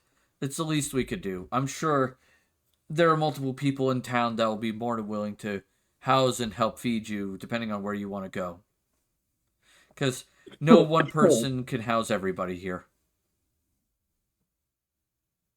Well, while I'm here, maybe I can help offer some meager medical help. Like, the older man goes, no, you've done enough. You brought so many of the people we've lost back home. The least we can do is make sure you're fed and, housed for at least a night. Hey, I'm still going to ask, if y'all have any that need tending to. Yeah, they're not going to give you, like, a straight answer on that one. Not because they're trying to hide it. They're trying to thank you, and they feel weird that the best way to thank you is give you more work. That's, like, weird. All right. So y'all are thanking me, or us, by providing food and shelter for the night, which we greatly appreciate and accept wholeheartedly. And that I am a cleric. In my travels, I enjoy stopping and helping those that I am able to help. I could not keep my faith if I couldn't help the ones that need help, and in doing so, learn their story.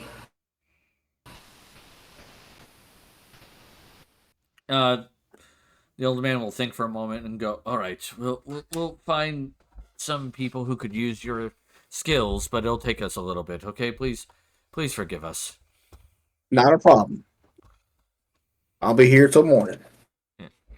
We're just a small village. There's maybe 50, 60 of us total. And I will do as I'm able. Yep. All right. Dander is going to keep the kids in the village entertained with singing, dancing, playing his lyre, stuff like that, telling jokes. His jokes ain't that funny. At least not his magical ones, anyway. Ha ha ha. It's a work in progress. Shut up. Yep. It's okay, little buddy. I got you. I got faith in you. You know, Jake, I would find it amusing if someone ever took your character's picture and made him bald. I can do that. Oh my god. Excuse me. How long was your hair before it went bald? I think it was described as shoulder length. Yeah, shoulder length. So they say what, a good year and a half of growth? I don't know. I don't know how fast does elf hair grow. Probably the same as human. I would say in that instance. Just, see now, I mean, I've literally become Deadpool now. So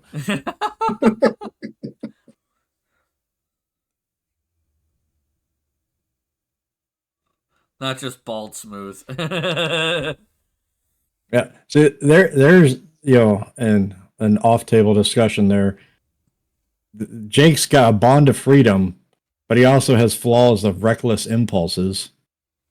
Oh yeah. Internalized guilt. So. Oh yeah. Yeah. Fun. Such a complex character. But yeah, Dander's doing his thing.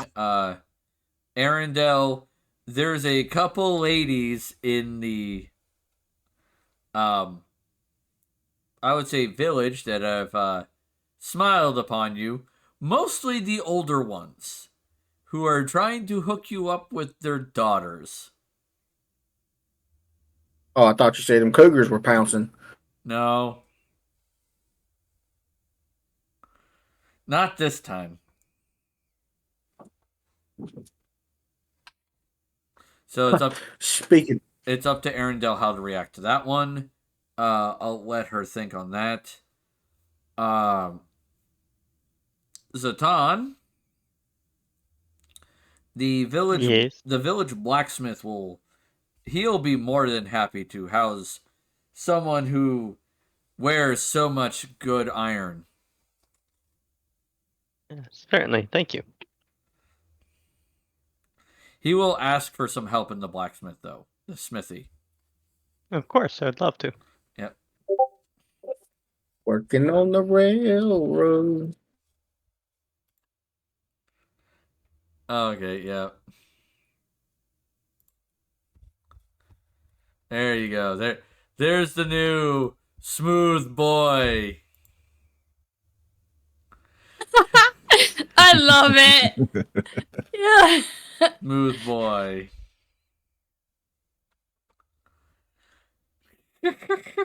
I mean, it kind of fits considering I'm wearing the one with nature armor. Yep. So. Yep. Oh my god. I need to adjust that. Small village. Yep. What's the time of day? At this point, it is midday. Any merchants in the village? Not really. This is like a really small village.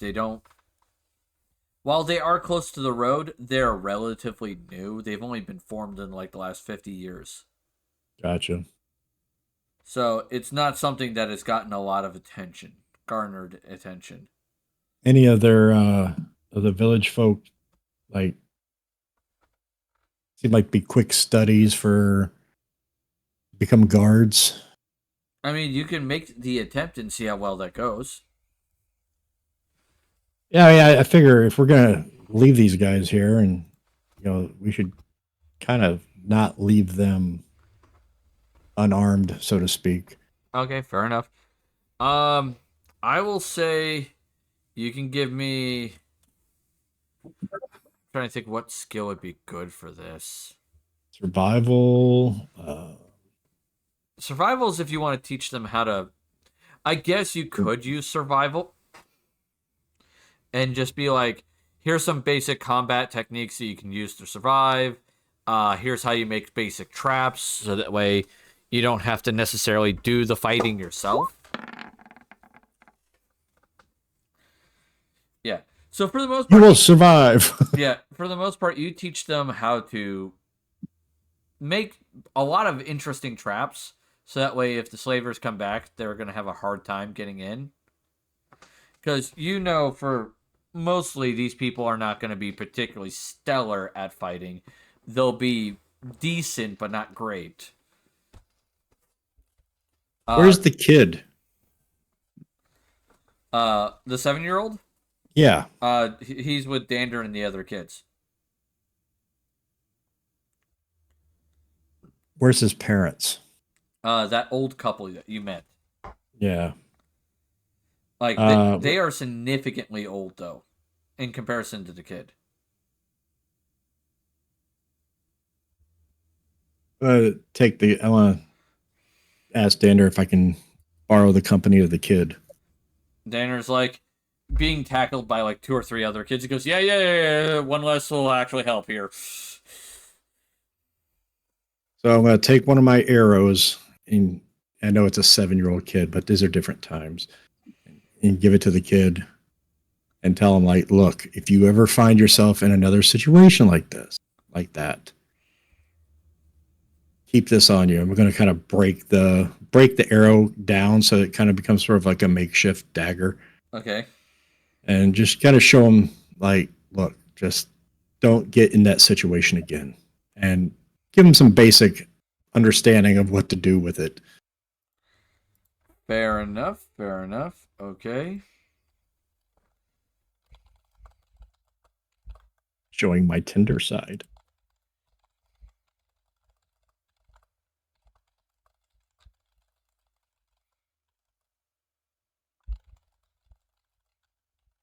Three weeks later, we find out the kid has somehow stabbed himself. Kid, no, he hasn't stabbed himself. He stabbed all the other kids. Villain origin story. Congratulations, you've just made a villain. It. Or the next hero. Good, true. That's true. I was going to give him my spare bow, but it's a long bow, and I'm assuming that he'd probably be taller than the kid. Yeah, at that point, yes. Here, kid, use this. He can always lay down on the ground, use his feet as hands. Oh yeah, because that'll go great. Just launch himself. Yeah. But think about it. If he launches himself with that makeshift dagger, okay, not only will he get the damage from the makeshift dagger, but he'll get the weight of him behind it. See? Instant kill right there. True. That is very true. All right, give me a second. That was...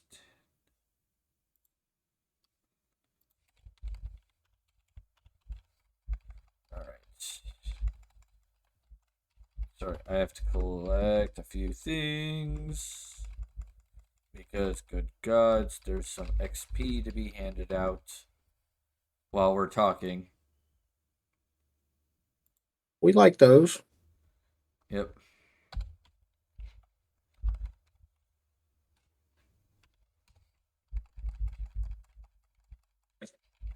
The spell attack, is it the same AC as the melee attack? Yep. Like just whatever the AC is? AC is AC. Okay. So they don't have like the touch and all that. Nope. They got rid of that a long time ago with 5e. They tried to simplify it the best they could. Yeah, but that made it so much better though. It gave spells each a unique thing they could do. It's not always the best though, but I get why they did it. Alright. this is kind of a good point to stop at right now, because the next part is going to be a little longer. So I don't want to push that too hard. So I'm going to look for someone to raid real quick. So let me get to the just chatting. Let's see who's on and what they're doing. Mez is doing Dead by Daylight, and you're on playing this game. Yep. Yep. I don't see really too many people on right now. That's a little weird.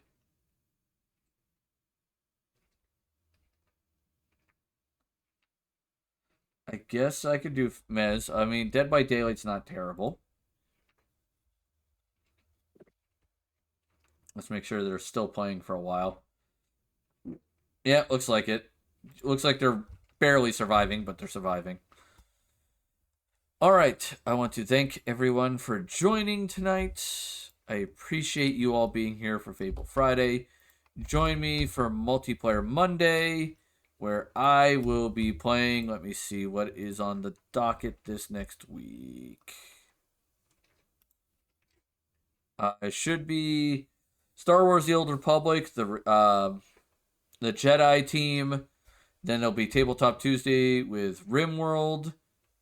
Wildcard Wednesday with Subnautica Below Zero.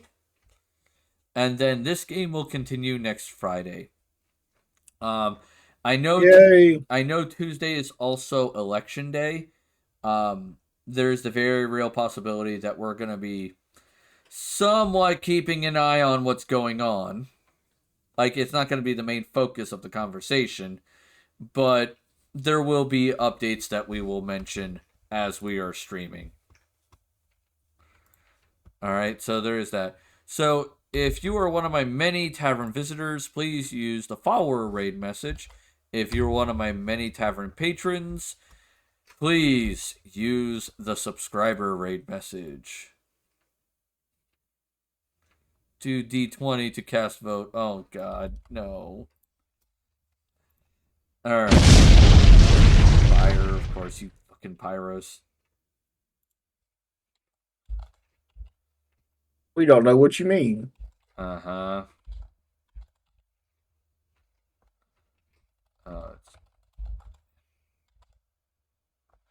Alright. So I hope to catch you all Monday. Please make sure you're taking care of yourselves mentally and physically. That's always important. And I know you come to Ruby's Resplendent Tavern for the witty banter, but you stay for my fuck-ups. I'll catch you all Monday. Toodles!